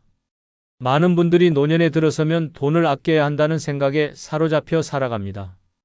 혹시 모를 병원비, 자식들 걱정, 갑작스러운 상황들을 대비해야 한다는 불안감이 그 이유입니다. 그래서 스스로를 위한 작은 사치조차 망설이고 결국 마음이 점점 움츠러듭니다. 하지만 생각해보면 지금 이 순간 나를 위해 쓰지 못한 돈이 외로움을 더 키우고 있는지도 모릅니다. 돈은 단순히 쌓아두는 것이 아니라 써야 의미가 생깁니다. 특히 나를 위해 쓰는 돈은 삶의 온도를 높여주는 힘이 있습니다. 외로움은 마음이 텅 빈 상태에서 시작됩니다. 그 빈자리를 누군가가 채워주기만을 기다리다 보면 어느새 시간은 흘러가고 나는 점점 더 멀어지는 기분을 느끼게 됩니다. 하지만 나를 위한 소비는 외로움과의 거리를 줄이는 가장 따뜻한 방법입니다. 작은 소비 하나로도 마음은 금세 환해집니다. 예쁜 스카프 하나, 고운 머리핀 하나, 따뜻한 국밥 한 그릇이 나를 향한 위로가 될 수 있습니다.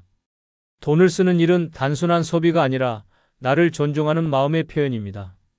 외롭다는 감정은 결국 내가 소중하다는 감각을 잃어버렸을 때 찾아옵니다.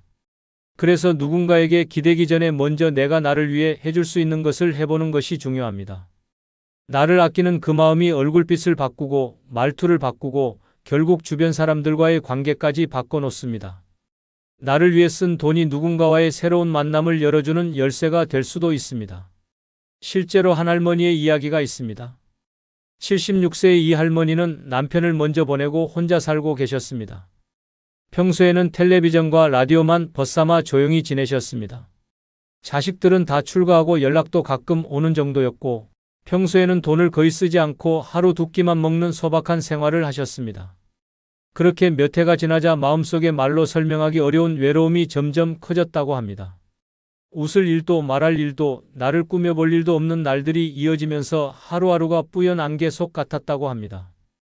그러던 어느 날 우연히 동네 카페 앞에 걸려있는 실버 네일 체험 포스터를 보게 되었습니다. 1만 원이면 손톱을 예쁘게 다듬어주고 색도 입혀주는 행사였습니다. 망설이다가 이 나이에 무슨 네일이냐는 마음과 나도 한 번쯤은 예뻐지고 싶다는 마음이 싸우다가 결국 조심스레 문을 열고 들어가셨습니다.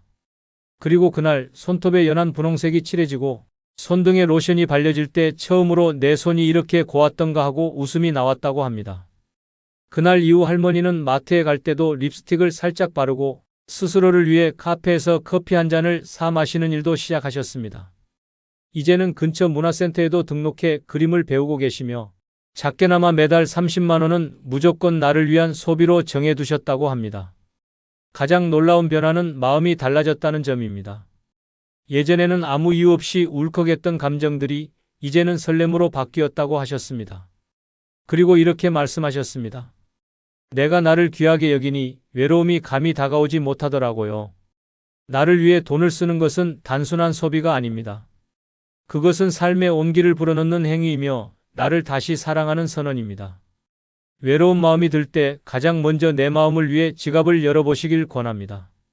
당신은 그 누구보다 소중한 존재입니다. 주저하지 말고 지금 나를 위해 투자해 보시기 바랍니다. 그 순간부터 외로움은 서서히 물러나기 시작합니다. 노년의 외로움을 없애는 뜻밖의 방법 중 두 번째는 무조건 새로운 것을 배우세요.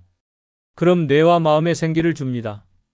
노년의 외로움을 없애는 뜻밖의 방법 중 하나는 무조건 새로운 것을 배우는 것입니다. 그럼 뇌와 마음에 생기가 생깁니다. 사람은 나이가 들어도 끊임없이 배우는 존재입니다. 하지만 많은 분들이 어느 순간부터 이 나이에 뭘 새로 배워라고 말하며 배우는 일을 멈춥니다. 그 순간부터 외로움은 조금씩 마음을 파고들기 시작합니다. 아무도 나에게 기대하지 않는 듯한 느낌, 세상과 단절된 것 같은 외로움은 배움을 멈췄을 때 가장 깊어집니다. 새로운 것을 배운다는 것은 단지 지식을 얻는 것이 아닙니다. 내가 세상과 여전히 연결되어 있다는 감각을 되찾는 일입니다. 작은 호기심 하나로 시작된 배움이 일상의 활력을 불어넣고 뇌를 자극해 건강에도 긍정적인 영향을 줍니다. 무엇보다 나 자신에게 나는 아직 성장하고 있다는 메시지를 보내주는 행위입니다. 이 메시지가 외로움을 밀어내고 마음 한켠의 허전함을 조금씩 덜어냅니다. 배움은 결코 거창할 필요가 없습니다. 스마트폰의 새로운 기능 하나를 익히는 것도 훌륭한 시작입니다. 작은 그림을 그려보는 것도 좋습니다. 음악을 들으며 따라 부르는 연습도, 손글씨를 천천히 써보는 것도 모두 배움입니다. 중요한 건 내가 그 과정에서 즐거움을 느끼고 있다는 점입니다. 누가 잘하고 못하고는 중요하지 않습니다. 배우는 과정 자체가 삶을 향한 의지를 보여주는 가장 따뜻한 표현입니다. 배움을 통해 자연스럽게 사람도 만나게 됩니다. 같은 취미를 공유하는 사람들, 같은 수업에 참여하는 이웃들과 눈을 마주치고 이야기를 나누다 보면 외로움은 어느새 그 자리를 내어줍니다. 새로운 사람들과의 대화는 생각의 틀을 넓혀주고 고립된 마음에 바람이 통하게 만듭니다. 나를 위해 그리고 나의 외로움을 덜어내기 위해 지금 이 순간 배우는 것을 시작해야 합니다. 실제로 한 할아버지의 이야기가 있습니다. 74세의 이 할아버지는 평생 기술자로 일하시다가 은퇴 후 갑작스레 시간이 너무 많아졌다고 합니다. 처음 몇 달은 텔레비전만 보고 지내셨고 누워서 하루를 보내는 일이 많아졌다고 합니다. 자식들도 바쁘고 연락할 사람도 딱히 없고 바깥 일도 없으니 마음은 점점 가라앉았다고 합니다. 어느 날 딸이 추천한 스마트폰 사용 강좌 전단지를 보게 되었습니다. 처음엔 귀찮고 부끄러워서 거절하셨지만 딸의 끈질긴 권유에 마지못해 문화센터에 가게 되었습니다. 그 첫날 화면을 터치하는 것조차 서툴러 창피했지만 옆에 앉은 또래 어르신이 처음엔 다 그래요. 저도 어제 가입했어요 라며 따뜻하게 웃어주셨습니다. 그 말을 듣고 마음이 조금 풀렸고 그날 수업이 끝나고 집에 와서 처음으로 카톡을 보내는데 성공하셨습니다. 메시지는 단 한 줄, 나 오늘 배웠다. 라는 말이었습니다. 그날 이후 할아버지는 일주일에 3번은 문화센터에 가게 되었고 스마트폰 강좌 외에도 사진 편집 수업, 유튜브 시청 방법까지 차근차근 배워가셨습니다. 그리고 어느 날 손주에게 직접 만든 사진카드를 카카오톡으로 보내셨다고 합니다. 손주는 깜짝 놀라며 할아버지 대박이에요. 라고 답장을 보냈고 그날 밤 할아버지는 처음으로 카카오톡 프로필 사진을 바꾸셨습니다. 자그마한 미소를 띤 본인의 얼굴 사진이었습니다. 이 할아버지는 이후에도 배우니까 내가 다시 살아난 느낌이다라고 말씀하셨습니다. 이제는 본인보다 더 늦게 배움을 시작하려는 친구들에게 먼저 추천도 하신다고 합니다. 배움은 늦지 않습니다. 오히려 지금이 시작하기 딱 좋은 시기입니다. 나를 위해 새로운 것을 배워보세요. 그 과정 속에 기쁨이 있고 생기가 있고 사람들과의 연결이 있습니다. 외로움은 조용히 멀어지고 그 자리에 활력과 웃음이 들어오게 됩니다. 지금 작은 호기심 하나로 배움의 문을 열어보시길 바랍니다. 분명히 당신의 마음속에 따뜻한 변화가 시작될 것입니다. 노년의 외로움을 없애는 뜻밖의 방법 중 3번째는 매일 나가세요. 매일 밖으로 나가는 습관을 들이세요. 집 안에만 머물다 보면 마음이 점점 닫히고 세상과의 연결이 끊어지는 느낌을 받게 됩니다. 오늘은 나가기 귀찮아서, 내일은 날씨가 안 좋아서, 모레는 특별히 갈 데가 없어서 그렇게 이유를 만들다 보면 어느새 몸은 무겁고 마음은 더 외로워집니다. 세상은 여전히 활기차게 움직이고 있는데 나 혼자만 멈춰 있는 기분이 듭니다. 매일 나간다는 것은 단순한 외출이 아닙니다. 그것은 세상과의 끈을 붙잡는 일입니다. 햇빛을 쬐고 바람을 느끼고 누군가와 눈을 마주치는 것만으로도 마음이 조금씩 살아납니다. 집이라는 공간은 안락하지만 오래 머무르면 그 안락함이 굳어져 감옥이 됩니다. 익숙한 벽, 익숙한 침대, 익숙한 냉장고 안. 이 익숙함들이 나를 지키는 것이 아니라 고립시키고 있다는 사실을 깨달아야 합니다. 하루 한 번 무조건 나가세요. 목적은 중요하지 않습니다. 가까운 슈퍼에 가도 좋고 공원 벤치에 앉아 하늘만 바라보고 와도 됩니다. 중요한 건 나간다는 그 행동입니다. 걷는 동안 머릿속이 정리되고 생각이 맑아지고 감정이 자연스럽게 정돈됩니다. 아무것도 하지 않아도 바깥 풍경만 보는 것으로도 뇌는 활기를 되찾습니다. 뇌는 자극을 먹고 사는 장기입니다. 매일 나간다는 건 그 뇌의 생명을 불어넣는 일입니다. 몸이 굳고 마음이 쓸쓸한 이유는 단순히 나이가 들어서가 아닙니다. 매일 똑같은 공간, 똑같은 루틴, 똑같은 자극에만 노출되기 때문입니다. 신선한 자극은 밖에 있습니다. 지나가는 사람의 대화 소리, 자전거 바퀴 소리, 공원의 풀 냄새, 카페에서 흘러나오는 음악. 이 모든 것이 우리의 감각을 깨웁니다. 감각이 살아야 마음도 살아납니다. 이제 한 할머니의 이야기를 소개합니다. 75세인 이 할머니는 남편과 사별한 후 2년 가까이 집 안에서만 지냈습니다. 하루의 대부분은 소파에 앉아 텔레비전을 보거나 창밖만 내다보며 보냈습니다. 처음엔 편하다고 생각했지만 점점 웃을 일도 줄고 목소리도 작아지고 스스로가 점점 작아지는 느낌이 들었다고 합니다. 하루는 병원에 갔다가 의사에게 이런 말을 들었습니다. 할머니, 약도 좋지만 하루에 30분씩만 밖에 나가보세요. 햇빛이 최고의 약입니다. 그 말에 조금 자극을 받은 할머니는 다음 날부터 정말로 매일 나가기 시작했습니다. 처음엔 아파트 앞 벤치에 10분 앉아 있는 것부터 시작했습니다. 그러다 조금씩 동네 마트를 들르고 꽃집 앞에 멈춰서 꽃을 구경하고 어느 날은 구청에서 하는 걷기 동호회 전단지를 보게 되었습니다. 궁금해서 한번 가봤고 거기서 만난 사람들과 함께 동네 둘레길을 걷기 시작했습니다. 걷는 시간은 20분도 안 됐지만 그 20분이 하루 종일 마음을 따뜻하게 해줬다고 합니다. 어느 날은 그런 적도 있었습니다. 걷다가 동네 카페에서 커피를 한 잔 마셨는데 직원이 오늘 립스틱 색깔 예쁘세요라고 말해주었다고 합니다. 그날 이후 할머니는 외출할 때마다 립스틱을 바르게 되었고 손에 작은 손거울을 꼭 들고 다니기 시작했습니다. 내가 살아있구나, 나 아직 괜찮구나 하는 마음이 들었다고 합니다. 이제는 매일 아침이면 운동화부터 신습니다. 특별한 목적이 없어도 나간다고 합니다. 하늘을 보기 위해서, 햇빛을 받기 위해서, 바람을 느끼기 위해서. 그리고 이렇게 말씀하셨습니다. 밖에만 나가면 이상하게 마음이 덜 외로워요. 돌아오면 괜히 기분이 좋아져요. 노년의 외로움을 없애는 뜻밖의 방법 중 네 번째는 돈이 아닌 시간의 가치를 둔 소비를 하는 방법입니다.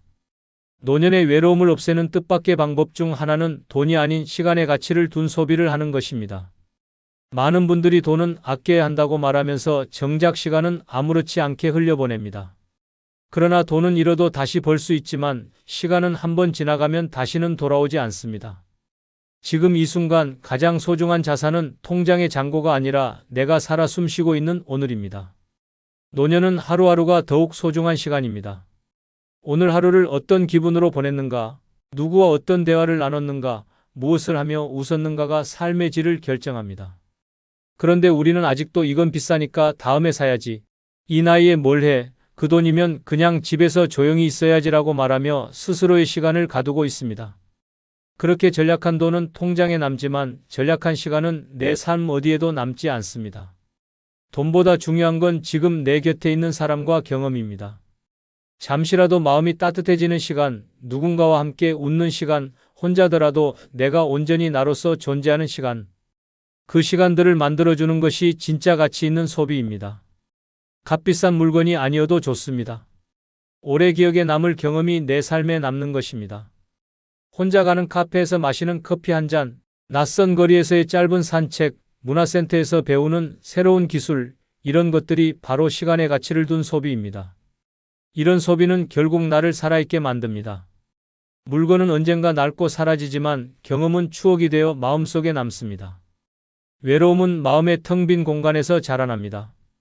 그 공간을 채워주는 것은 화려한 소비가 아니라 내 시간을 풍요롭게 만들어주는 순간들입니다. 시간을 풍성하게 채운 하루는 외로움이 비집고 들어올 틈을 만들지 않습니다. 실제로 한 할아버지의 사례가 있습니다. 이 할아버지는 평생을 전략하며 살아오신 분입니다. 커피 한 잔도 밖에서 사 먹는 게 아깝다고 느꼈고 외식은 사치라고 생각했습니다. 은퇴 후에도 비슷한 생활이 이어졌습니다. 저렴한 도시락으로 끼니를 때우고 텔레비전으로 하루를 보내고 특별한 날에도 괜히 돈 쓰지 말자는 마음으로 아무것도 하지 않았습니다. 하지만 그렇게 몇 년을 보내자 마음 한구석이 점점 쓸쓸해졌습니다. 돈은 남았지만 웃음은 줄어들었습니다. 그러던 어느 날 우연히 동네 문화센터에서 열리는 추억의 영화 상영의 소식을 듣게 되었습니다. 입장료는 단돈 2,000원이었고 커피 한 잔이 제공된다고 되어 있었습니다. 처음엔 괜히 돈 쓰지 말자는 마음이 먼저 들었지만 문득 한 번쯤은 괜찮지 않을까 하는 생각에 용기를 냈습니다. 그렇게 상영에 참여한 날 그는 1970년대에 봤던 흑백 영화를 다시 마주하게 되었습니다. 영화가 시작하자 잊고 있던 감정들이 하나둘 피어올랐고 그 시절의 설렘과 웃음이 가슴을 채워줬습니다. 영화가 끝난 뒤 옆자리에 앉은 어르신과 자연스럽게 대화를 나누게 되었고 두 분은 다음 영화 상영도 함께 보기로 약속했습니다. 이후 할아버지는 매달 2번 그 상영회에 나가며 같은 연령대의 친구들과 정기적으로 만남을 갖게 되었습니다. 그리고 이렇게 말씀하셨습니다. 그 2,000원이 내 마음을 살렸어요. 돈을 썼는데 시간이 더 소중해졌어요. 시간의 가치를 둔 소비는 이렇게 마음을 살리는 소비입니다. 외롭다고 느낄 때, 무언가 허전할 때 돈을 얼마나 아꼈는지를 따지는 것이 아니라 시간을 어떻게 썼는지를 돌아봐야 합니다. 내 마음에 온기를 주는 소비, 내 시간을 의미 있게 채우는 소비가 진짜입니다. 오늘 하루 시간을 잘 쓰기 위해 기꺼이 지갑을 열어보세요. 그 선택이 당신의 외로움을 따뜻하게 감싸줄 것입니다. 노년의 외로움을 없애는 뜻밖의 방법 중 5번째는 오래되었지만 소중하지 않은 인연을 무조건 정리해야 합니다. 노년의 외로움을 없애는 뜻밖의 방법 중 하나는 오래되었지만 소중하지 않은 인연을 무조건 정리하는 것입니다. 주저하지 마세요. 이건 잔인한 일이 아닙니다. 나를 지키는 일입니다. 우리는 흔히 오래된 인연이라는 이유 하나만으로 그 관계를 계속 유지하려 합니다. 함께한 세월이 길기에, 수많은 기억이 얽혀 있기에 그 사람이니까라는 말로 불편함을 견딥니다. 그러나 그 관계가 지금의 나를 아프게 만들고 있다면 과감히 손을 놓아야 합니다. 관계도 결국 살아있는 생명체와 같습니다. 사랑이 없고 존중이 없고 대화가 단절된 관계는 썩어갑니다. 그것을 붙들고 있는 동안 나라는 존재도 조금씩 시들어갑니다. 말끝마다 나를 깎아내리는 사람, 나의 이야기를 들어주지 않는 사람, 늘 자신의 말만 하는 사람, 그런 이들과의 관계는 의무가 아닌 부담입니다. 그런 인연을 끊지 못하는 이유는 미안함 때문이 아니라 내 외로움을 메꿔줄 다른 사람이 없을까봐 두려워서입니다. 하지만 기억하세요. 진짜 외로움은 옆에 사람이 없을 때보다 나를 이해하지 못하는 사람과 계속 함께 있을 때 더 깊어집니다. 세월이 길다고 해서 그 관계가 소중한 건 아닙니다. 정작 지금 나를 따뜻하게 감싸주는 사람은 몇 달밖에 알지 못한 이웃일 수도 있습니다. 나를 향한 존중, 관심, 배려는 시간을 따지지 않습니다. 오히려 오래된 관계일수록 더 뻣뻣해지고 서로를 당연하게 여기고 쉽게 상처를 주곤 합니다. 그런 관계 속에서 외로움은 더 짙어지고 나는 괜찮은 사람일까? 라는 의심까지 들게 만듭니다. 이제는 관계의 연수가 아니라 질을 따져야 할 때입니다.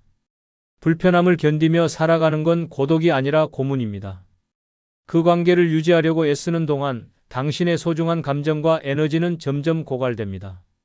과거가 소중하면 기억 속에 담아두고 현재가 아프면 과감히 정리해야 합니다. 잘라낸 인연 자리에 후회가 아니라 평안이 들어설 수 있습니다. 마음속에 차가운 돌덩이를 안고 사는 것보다 따뜻한 햇살이 드는 자리를 만들어야 합니다. 이와 관련된 한 할머니의 이야기가 있습니다.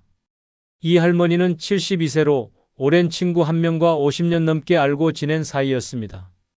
중학교 동창이었고 둘이 함께 보낸 세월은 그야말로 인생의 반절이 넘었습니다. 그런데 이상하게도 그 친구와 만나고 나면 마음이 늘 불편하고 기분이 가라앉았습니다. 할머니는 그 이유를 오랫동안 몰랐습니다. 친구는 늘 본인의 자식 자랑, 건강 자랑, 여행 자랑을 했고 할머니가 말을 꺼내면 늘 끊거나 건성으로 듣곤 했습니다. 어느 날은 이런 말도 들었다고 합니다. 너는 왜 아직도 그런 옷 입고 다니니? 그 나이에 그런 생각을 하냐? 그날 집에 돌아오는 길 할머니는 울컥하는 감정을 느끼며 이렇게 생각했습니다. 나는 왜 이 사람을 50년이나 견뎠지? 그 순간 깨달음이 왔습니다. 이 관계는 친구가 아니라 익숙한 사람일 뿐이라는 사실을요. 할머니는 용기를 냈습니다. 먼저 연락하지 않았고 그 친구의 연락에도 간단히만 응답했습니다. 그렇게 거리를 두기 시작하자 마음이 한결 편안해졌습니다. 그 이후 할머니는 동네 공원 산책 모임에 나가 새로운 사람들과 인사를 나누기 시작했습니다. 그중 한 명과는 매주 함께 차를 마시고 책을 나누는 사이가 되었습니다. 신기하게도 그 관계는 억지로 유지하지 않아도 자연스럽게 이어졌고 함께 있는 시간이 따뜻했습니다. 50년 친구를 끊고 5개월 된 친구를 얻었는데 내 마음은 훨씬 더 평화롭습니다. 할머니는 그렇게 말하며 미소 지으셨습니다. 관계는 나를 아프게 만들지 않아야 합니다. 오래되었지만 소중하지 않은 인연은 용기 내어 정리해야 합니다. 외로움은 억지로 이어진 사람들 틈에서 자랍니다. 진짜 소중한 인연은 나를 아끼고 들어주고 함께 웃어주는 사람입니다. 지금 당신 곁의 사람을 다시 한번 돌아보세요. 그리고 나를 지키기 위한 결단을 두려워하지 마세요. 그것이 바로 외로움을 덜어내는 첫 걸음입니다. 끝으로 여러분께 한 가지 부탁이 있습니다. 영상 아래에 나오는 제품을 누르시면 쿠팡으로 연결됩니다. 이렇게 쿠팡으로 연결된 후 아무 물건을 사셔도 제 채널에 약간의 수익이 발생하오니 앞으로 쿠팡에서 물건을 구입할 경우 이런 식으로 구입해 주셔서 본 채널에 간접 후원해 주시면 대단히 감사하겠습니다. 그럼 내일 아침 7시에 더 좋은 영상으로 찾아뵙겠습니다. 감사합니다. 이 나이에 아직도 이렇게 살아야 돼? 죽을 때까지 일만 하다가 끝나는 거 아냐? 언제쯤 좀 편하게 살 수 있는 거야? 노년 그 누구보다도 편안해야 할 인생의 황금기입니다. 그런데 왜 매일이 이렇게 힘겨울까요? 이제는 말해야 합니다. 이제는 너무 애쓰며 살지 않아도 되는 이유가 분명히 존재합니다. 구독, 좋아요 누르시면 시작하겠습니다. 노년에 너무 애쓰며 살지 않아도 되는 5가지 이유 중 첫 번째는 돈보다 행복이 중요하기 때문입니다. 이 진실은 너무 뻔해 보여서 많은 사람이 흘려듣지만 인생의 마지막을 앞두고 깨닫는 사람들은 하나같이 입을 모아 말합니다. 그동안 뭘 위해 그렇게 악착같이 살았는지 모르겠다라고요. 노년에 접어들며 더 많이 가지기 위해, 더 아끼기 위해, 자식에게 조금이라도 더 남겨주기 위해 스스로를 쥐어짜며 사는 분들이 많습니다. 그러나 그 모든 희생 끝에 남는 것은 건강을 잃은 몸, 연락 없는 자식, 의미 없는 통장 잔고뿐입니다. 아무리 많은 돈을 모아도 외로운 병원 침대 위에서는 그 돈이 따뜻한 말 한마디도 못 해줍니다. 행복은 잃고 나서야 그 가치를 실감하는 것 중 하나입니다. 돈을 쌓아 올리는 동안 가까웠던 친구들과의 관계는 멀어지고 하고 싶었던 일들은 언젠가라는 핑계로 미뤄집니다. 하지만 그 언젠가는 결국 오지 않습니다. 사람들은 돈이 행복을 보장해 줄 거라고 믿지만 실제로는 돈이 많아질수록 불안과 외로움이 커졌다는 연구 결과도 적지 않습니다. 더 충격적인 사실은 자식들에게 뭔가를 물려주기 위해 아등바등 살아온 노인들이 정작 자식들에게 부담스러운 존재가 된다는 현실입니다. 왜 저렇게까지 사시나, 그 돈 안 줘도 되는데라는 자식들의 말은 부모에게는 비수처럼 꽂힙니다. 돈보다 함께 보내는 시간, 따뜻한 말 한마디가 훨씬 더 큰 유산이 될 수 있다는 사실을 너무 늦게 깨닫는 경우가 허다합니다. 또한 돈에 집착한 나머지 사람들과의 관계를 무너뜨리는 경우도 많습니다. 친구와의 여행을 아까워하고 커피 한 잔조차 허락하지 않는 삶은 결국 고립을 부릅니다. 이기적인 게 아니라 지혜로운 삶은 지금 이 순간을 누릴 줄 아는 것에서 시작됩니다. 돈이 남아도는 사람이 아니라 웃을 일이 많은 사람이 진정한 부자입니다. 실제 사례를 하나 소개합니다. 72세의 이모 씨는 서울의 한 아파트 2채를 소유하고 있었습니다. 젊은 시절부터 자식에게 물려줄 재산을 목표로 하루도 빠짐없이 일했고 남편이 병으로 쓰러졌을 때도 병간호를 하며 알바까지 병행했습니다. 그렇게 평생을 악착같이 살았습니다. 그런데 은퇴 후 자식 둘은 외국으로 나가 연락이 점점 뜸해졌고 함께했던 남편도 몇 해 전 세상을 떠났습니다. 이모 씨는 매일 저녁 TV를 보며 혼자 밥을 먹고 가끔 오는 자식들의 전화에 기대어 삽니다. 어느 날 이웃이 어르신 저녁 같이 드실래요? 라고 했을 때 이모 씨는 처음으로 눈물이 났다고 합니다. 돈이 많아도 밥 한 끼 같이 먹어줄 사람 하나 없는 인생, 그게 행복일 수는 없습니다. 그날 이후 이모 씨는 인근 복지관의 여행 프로그램에 참여하고 친구들과 차를 마시며 웃는 시간을 보내고 있습니다. 그리고 말합니다. 이제는 돈보다 사람, 돈보다 웃음이 좋아요. 라고요. 지금 이 순간 당신이 쥐고 있는 돈보다 더 소중한 건 바로 행복을 누릴 줄 아는 용기입니다. 노년에 너무 애쓰며 살지 않아도 되는 5가지 이유 중 2번째는 무리하면 삶이 고달파지기 때문입니다. 젊을 때처럼 몸이 말을 듣지 않는데도 여전히 자신을 몰아붙이며 살아가는 사람들이 많습니다. 그래도 나이는 숫자일 뿐이라며 무리한 일정, 무리한 운동, 무리한 인간관계를 이어가는 모습은 안쓰럽기까지 합니다. 하지만 현실은 냉혹합니다. 한 번의 무리로 쓰러지고 한 번의 과욕으로 삶 전체가 흔들리는 노년이 결코 드물지 않습니다. 가장 흔한 비극은 건강을 잃는 것입니다. 체력이 약해진 몸은 한 번 넘어지면 쉽게 일어나지 못합니다.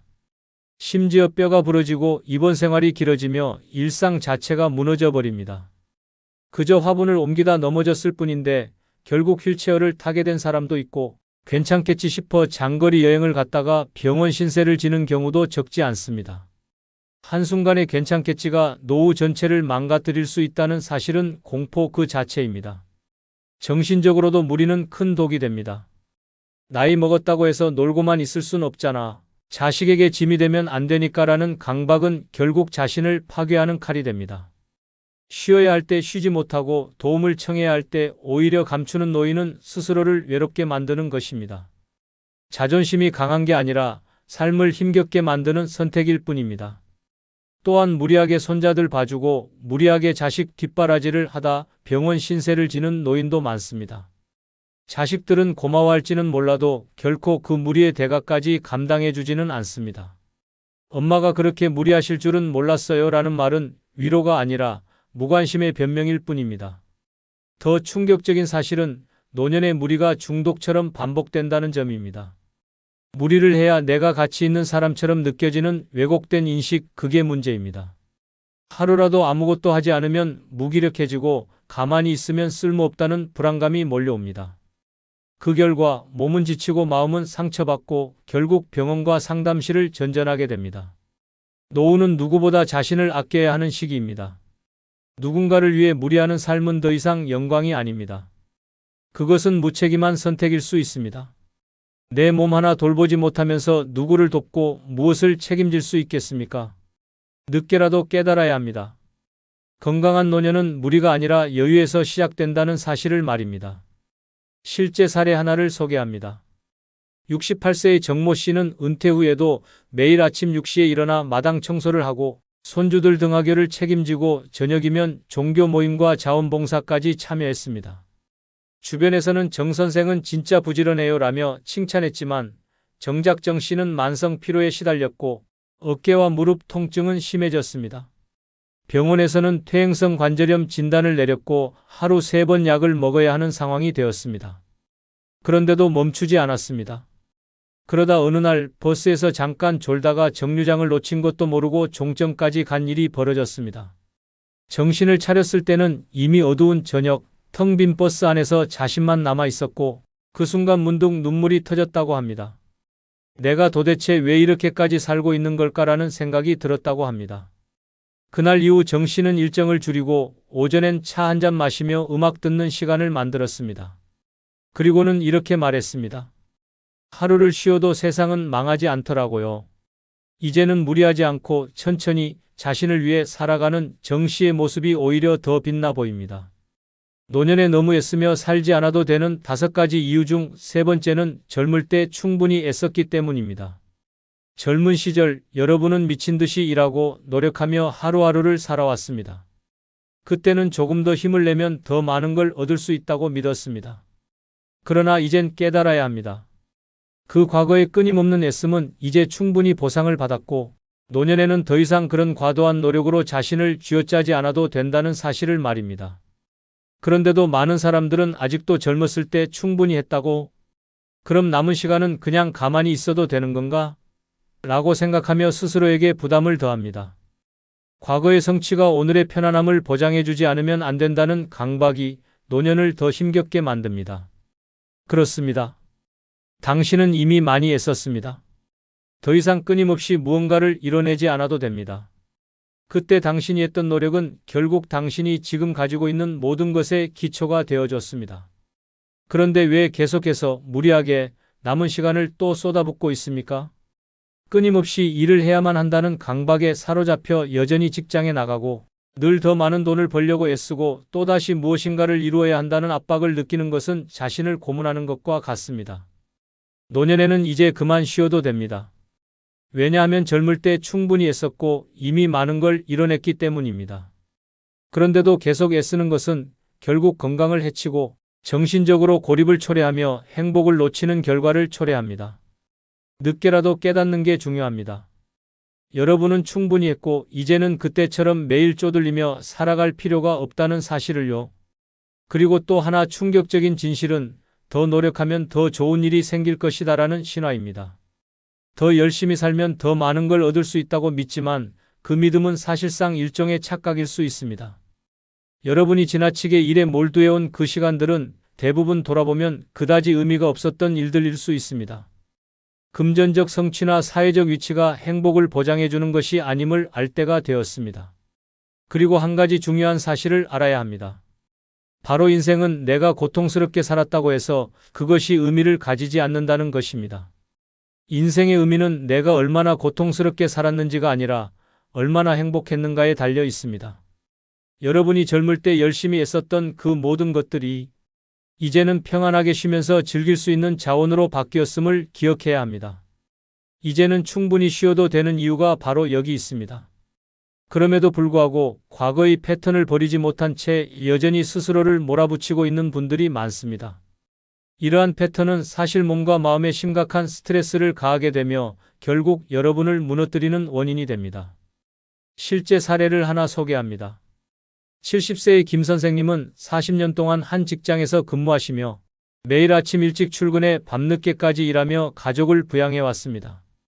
60대 초반까지도 더 많이 벌어야 한다, 더 나아가야 한다는 생각에 퇴직 후에도 아르바이트를 계속하며 일주일 내내 일을 하셨습니다. 그러던 중 몸에 이상을 느끼셨지만 그냥 피곤한 거겠지 하며 계속 일을 하셨습니다. 결국 심각한 심장병 진단을 받고 입원하게 되었고 의사는 지금 같은 상태로 계속 일했다면 생명이 위험할 수 있었다고 경고했습니다. 그 후 김 선생님은 큰 충격을 받으셨고 오랜 기간 자신을 갈고 닦았던 일에 대한 고집을 버리고 평소 하고 싶었던 취미 생활을 시작했습니다. 친구들과 함께 여행을 가고 주말에는 자원봉사에 참여하면서 이제는 진정한 여유를 느끼고 있습니다. 김 선생님은 웃으며 말합니다. 내가 젊었을 땐 이렇게까지 애쓰지 않아도 됐다는 걸 몰랐다. 이제야 비로소 쉬는 게 얼마나 중요한지 깨달았다. 김 선생님의 이야기는 이제 우리 모두에게 중요한 교훈을 줍니다. 충분히 애썼다면 이제는 자신의 삶을 즐기고 사랑하는 사람들과 여유를 만끽할 시간입니다. 노년에 너무 애쓰며 살지 않아도 되는 5가지 이유 중 4번째는 남을 위한 삶이 아닌 나를 위한 삶을 살아야 하기 때문입니다. 평생을 가족, 자식, 사회를 위해 살아온 사람들이 많습니다. 자신의 꿈은 접어두고 하고 싶은 일은 참고 가고 싶은 곳도 포기하며 누군가를 위해 사는 것이 당연하다고 믿었습니다. 하지만 그 결과는 어떤가요? 가족이 당신을 존경하며 감동의 눈물을 흘리고 있을까요? 아니면 이제는 그게 당연한 일이었다고 생각하며 당신의 희생을 기억조차 하지 않는 모습에 서운함을 느끼고 있지는 않습니까? 무서운 현실은 바로 여기 있습니다. 남을 위한 삶의 끝은 보통 허무함으로 마무리됩니다. 자식은 컸고 배우자는 떠났고 사회는 당신을 기억하지 않습니다. 그렇게 남을 위해 전부를 바쳤는데 정작 남은 건 빈 시간과 외로움뿐이라는 사실은 너무도 참혹합니다. 자식을 위해 아끼고 참고 뼈 빠지게 일했지만 자식은 당신의 노후를 책임지지 않습니다. 오히려 엄마, 제 일도 바빠요. 아버지, 시간 나면 연락드릴게요 라는 말로 바쁘다는 핑계를 댈 뿐입니다. 이제는 생각을 바꿔야 합니다. 노년은 누구를 위한 삶이 아니라 오직 나를 위한 시간입니다. 그동안 못했던 것, 해보고 싶었던 것, 미뤄둔 일들에 집중해야 할 시간입니다. 나를 위하지 않으면 아무도 나를 위하지 않는다는 냉정한 진실을 인정해야 합니다. 더 이상 남을 위해 내 시간과 체력을 쏟아부을 필요는 없습니다. 나를 위해 살아야 내가 살아있다는 걸 느낄 수 있습니다. 또한 남을 위해 산다는 명분 아래 자신을 억누르는 것이 결국 자존감 파괴로 이어집니다. 나는 지금도 누군가를 위해 살아야 가치가 있다는 생각은 나이든 자신을 무가치하게 여기는 끔찍한 착각입니다. 자식에게 헌신했지만 소외되고 남편을 위해 희생했지만 감사는커녕 무시당하고 주변의 부탁을 다 들어줬지만 이용당한 기분이 들었다면 이제는 늦지 않았습니다. 지금이라도 방향을 틀어야 합니다. 남을 위한 삶이 끝나야 진짜 인생이 시작됩니다. 하고 싶은 취미를 시작하고 가고 싶은 곳에 가며 누구의 눈치도 보지 않고 하루를 보내는 것이야말로 진짜 사람다운 삶입니다. 누군가의 엄마, 누군가의 아버지, 누군가의 배우자로서의 삶도 같이 있었지만 이제는 나라는 존재 하나만으로도 충분히 존중받아야 할 시기입니다. 실제 사례 하나를 소개합니다. 67세의 박 여사는 평생을 남편과 자식만 바라보며 살았습니다. 매일 삼시세끼 밥을 차리고 자식의 학원 스케줄을 외우고 남편의 눈치를 보며 살아왔습니다. 그렇게 40년을 살았고 이제는 남편은 골프, 자식은 외국 생활로 박 여사는 홀로 남겨졌습니다. 처음엔 멍하니 TV만 보며 하루를 보내다 어느 날 문득 나는 누구지? 라는 생각이 들었다고 합니다. 그러다 우연히 동네 문화센터에서 색소폰 강좌를 발견하고 평생 처음으로 자신의 이름으로 뭔가를 신청했습니다. 첫날은 손이 떨리고 마음이 조마조마했지만 두 번째, 세 번째 수업부터 웃음이 나기 시작했습니다. 연습실에서 사랑보다 깊은 상처를 부르던 날, 박 여사는 마치 다시 20살로 돌아간 듯한 기분이 들었다고 합니다. 지금은 동호회 공연 무대에도 서고 심지어 자식에게 이번 주말은 공연이라 못 봐라고 당당히 말할 정도입니다. 박 여사는 말합니다. 나는 이제 누구의 엄마도 누구의 아내도 아닌 그냥 나 박모 씨로 삽니다. 그 어떤 말보다 통쾌하고 가슴 벅찬 선언입니다. 노년은 남이 아닌 오직 나를 위한 삶을 살아야 할 시간입니다. 노년에 너무 애쓰며 살지 않아도 되는 5가지 이유 중 5번째는 마음이 편해야 오래 살기 때문입니다. 심장이 뛰는 시간보다 중요한 것은 가슴이 편안한 시간입니다. 몸은 병원에서 고칠 수 있지만 마음은 불안과 스트레스에 노출되면 서서히 병들어갑니다. 아무리 좋은 약을 먹고 아무리 규칙적인 생활을 해도 마음이 편치 않으면 건강은 무너집니다. 그런데도 많은 이들이 노년에도 끊임없이 걱정하고 불안해하고 화를 사귀며 살아갑니다. 돈 걱정, 자식 걱정, 건강 걱정, 외로움까지 하루에도 수십 번 마음속이 시끄럽고 복잡합니다. 특히 혹시 내가 자식들에게 짐이 되는 건 아닐까? 앞으로 무슨 일이 생기면 어쩌지 같은 생각은 눈에 보이지 않는 독약처럼 서서히 몸을 망가뜨립니다. 실수 한 번에 자책하고 남의 눈치를 보며 살고 모든 것을 참으며 살아온 그 마음은 이제 놓아줘야 할 때입니다. 더 큰 문제는 마음의 병이 몸의 병으로 이어진다는 사실입니다. 불면증, 위장장애, 혈압 상승, 심장질환은 대부분 지속적인 스트레스와 불안에서 비롯된 경우가 많습니다. 실제로 명확한 병명이 없음에도 병원을 자주 드나드는 이들 대부분이 마음이 불편해서 생긴 병이라는 진단을 받고 돌아갑니다. 이런 현실 앞에서도 여전히 좀 더 참아야지, 내가 이겨내야지라며 스스로를 몰아세우는 것은 말 그대로 자기 학대입니다. 또한 마음이 편하지 않으면 관계마저 삐걱거리기 시작합니다. 예민해지고 신경질이 많아지고 사소한 일에도 상처받고 분노하게 됩니다. 결과적으로 주변 사람들이 멀어지고 외로움은 깊어지며 마음은 더 불안해지는 악순환이 반복됩니다. 이처럼 마음의 평안은 단순한 감정이 아니라 생존의 조건입니다. 마음이 평안해야 건강도 지켜지고 인간관계도 유지되며 삶의 질이 높아집니다. 가장 충격적인 사실은 많은 노인들이 자기 자신을 괴롭히는 생각에 사로잡혀 있다는 점입니다. 내가 좀 더 잘했더라면 그때 그렇게 하지 말았어야 했는데 이 나이에 뭘 새로 시작해 같은 후회와 자책은 쓸모없는 고통일 뿐이며 아무런 가치도 남기지 않습니다. 지금 이 순간 과거에서 벗어나 마음을 비우는 것이 진짜 건강을 지키는 길입니다. 무리하지 않아도 됩니다. 이해받지 않아도 됩니다. 남들처럼 살지 않아도 전혀 문제 없습니다. 중요한 건 마음이 얼마나 가볍고 편안한가입니다. 매일 아침 눈을 떴을 때 오늘은 무엇을 하지? 가 아니라 오늘은 무엇을 즐길까? 라는 질문을 스스로에게 던질 수 있어야 진짜 노후입니다. 실제 사례를 하나 소개합니다. 73세의 이모 씨는 젊은 시절 대기업에서 부장까지 지낸 엘리트였습니다. 은퇴 후에도 각종 강연과 지역 행사에 불려다니며 바쁜 노인으로 살았습니다. 겉보기엔 성공적인 노년처럼 보였지만 매일 밤 위장약과 수면제를 먹어야 잠들 수 있었고 아침이면 가슴이 답답하고 한숨이 먼저 나왔다고 합니다. 그러던 어느 날 친구의 장례식장에서 충격을 받았습니다. 고인은 늘 건강하고 활동적이던 사람이었는데 갑작스런 심장마비로 세상을 떠났다는 소식이었습니다. 그날 밤 이모 씨는 다이어리에서 모든 일정을 지우고 자신에게 한 달만 아무것도 하지 말자는 결심을 했습니다. 처음엔 불안했지만 점점 평온해졌고 무계획의 일상이 익숙해지자 몸도 마음도 거짓말처럼 편해졌습니다. 지금은 동네 카페에서 하루 종일 책만 보기도 하고 공원 벤치에서 햇살을 즐기며 노래를 흥얼거립니다. 이모 씨는 말합니다. 이제야 숨을 쉬는 것 같아요. 전엔 살아 있었지만 살아가는 게 아니었어요. 마음이 편해야 오래 삽니다. 그 평안이 곧 당신의 최고의 건강 비결입니다. 끝으로 여러분께 한 가지 부탁이 있습니다. 영상 아래에 나오는 제품을 누르시면 쿠팡으로 연결됩니다. 이렇게 쿠팡으로 연결된 후 아무 물건을 사셔도 제 채널에 약간의 수익이 발생하오니 앞으로 쿠팡에서 물건을 구입할 경우 이런 식으로 구입해 주셔서 본 채널에 간접 후원해 주시면 대단히 감사하겠습니다. 그럼 내일 아침 7시에 더 좋은 영상으로 찾아뵙겠습니다. 감사합니다.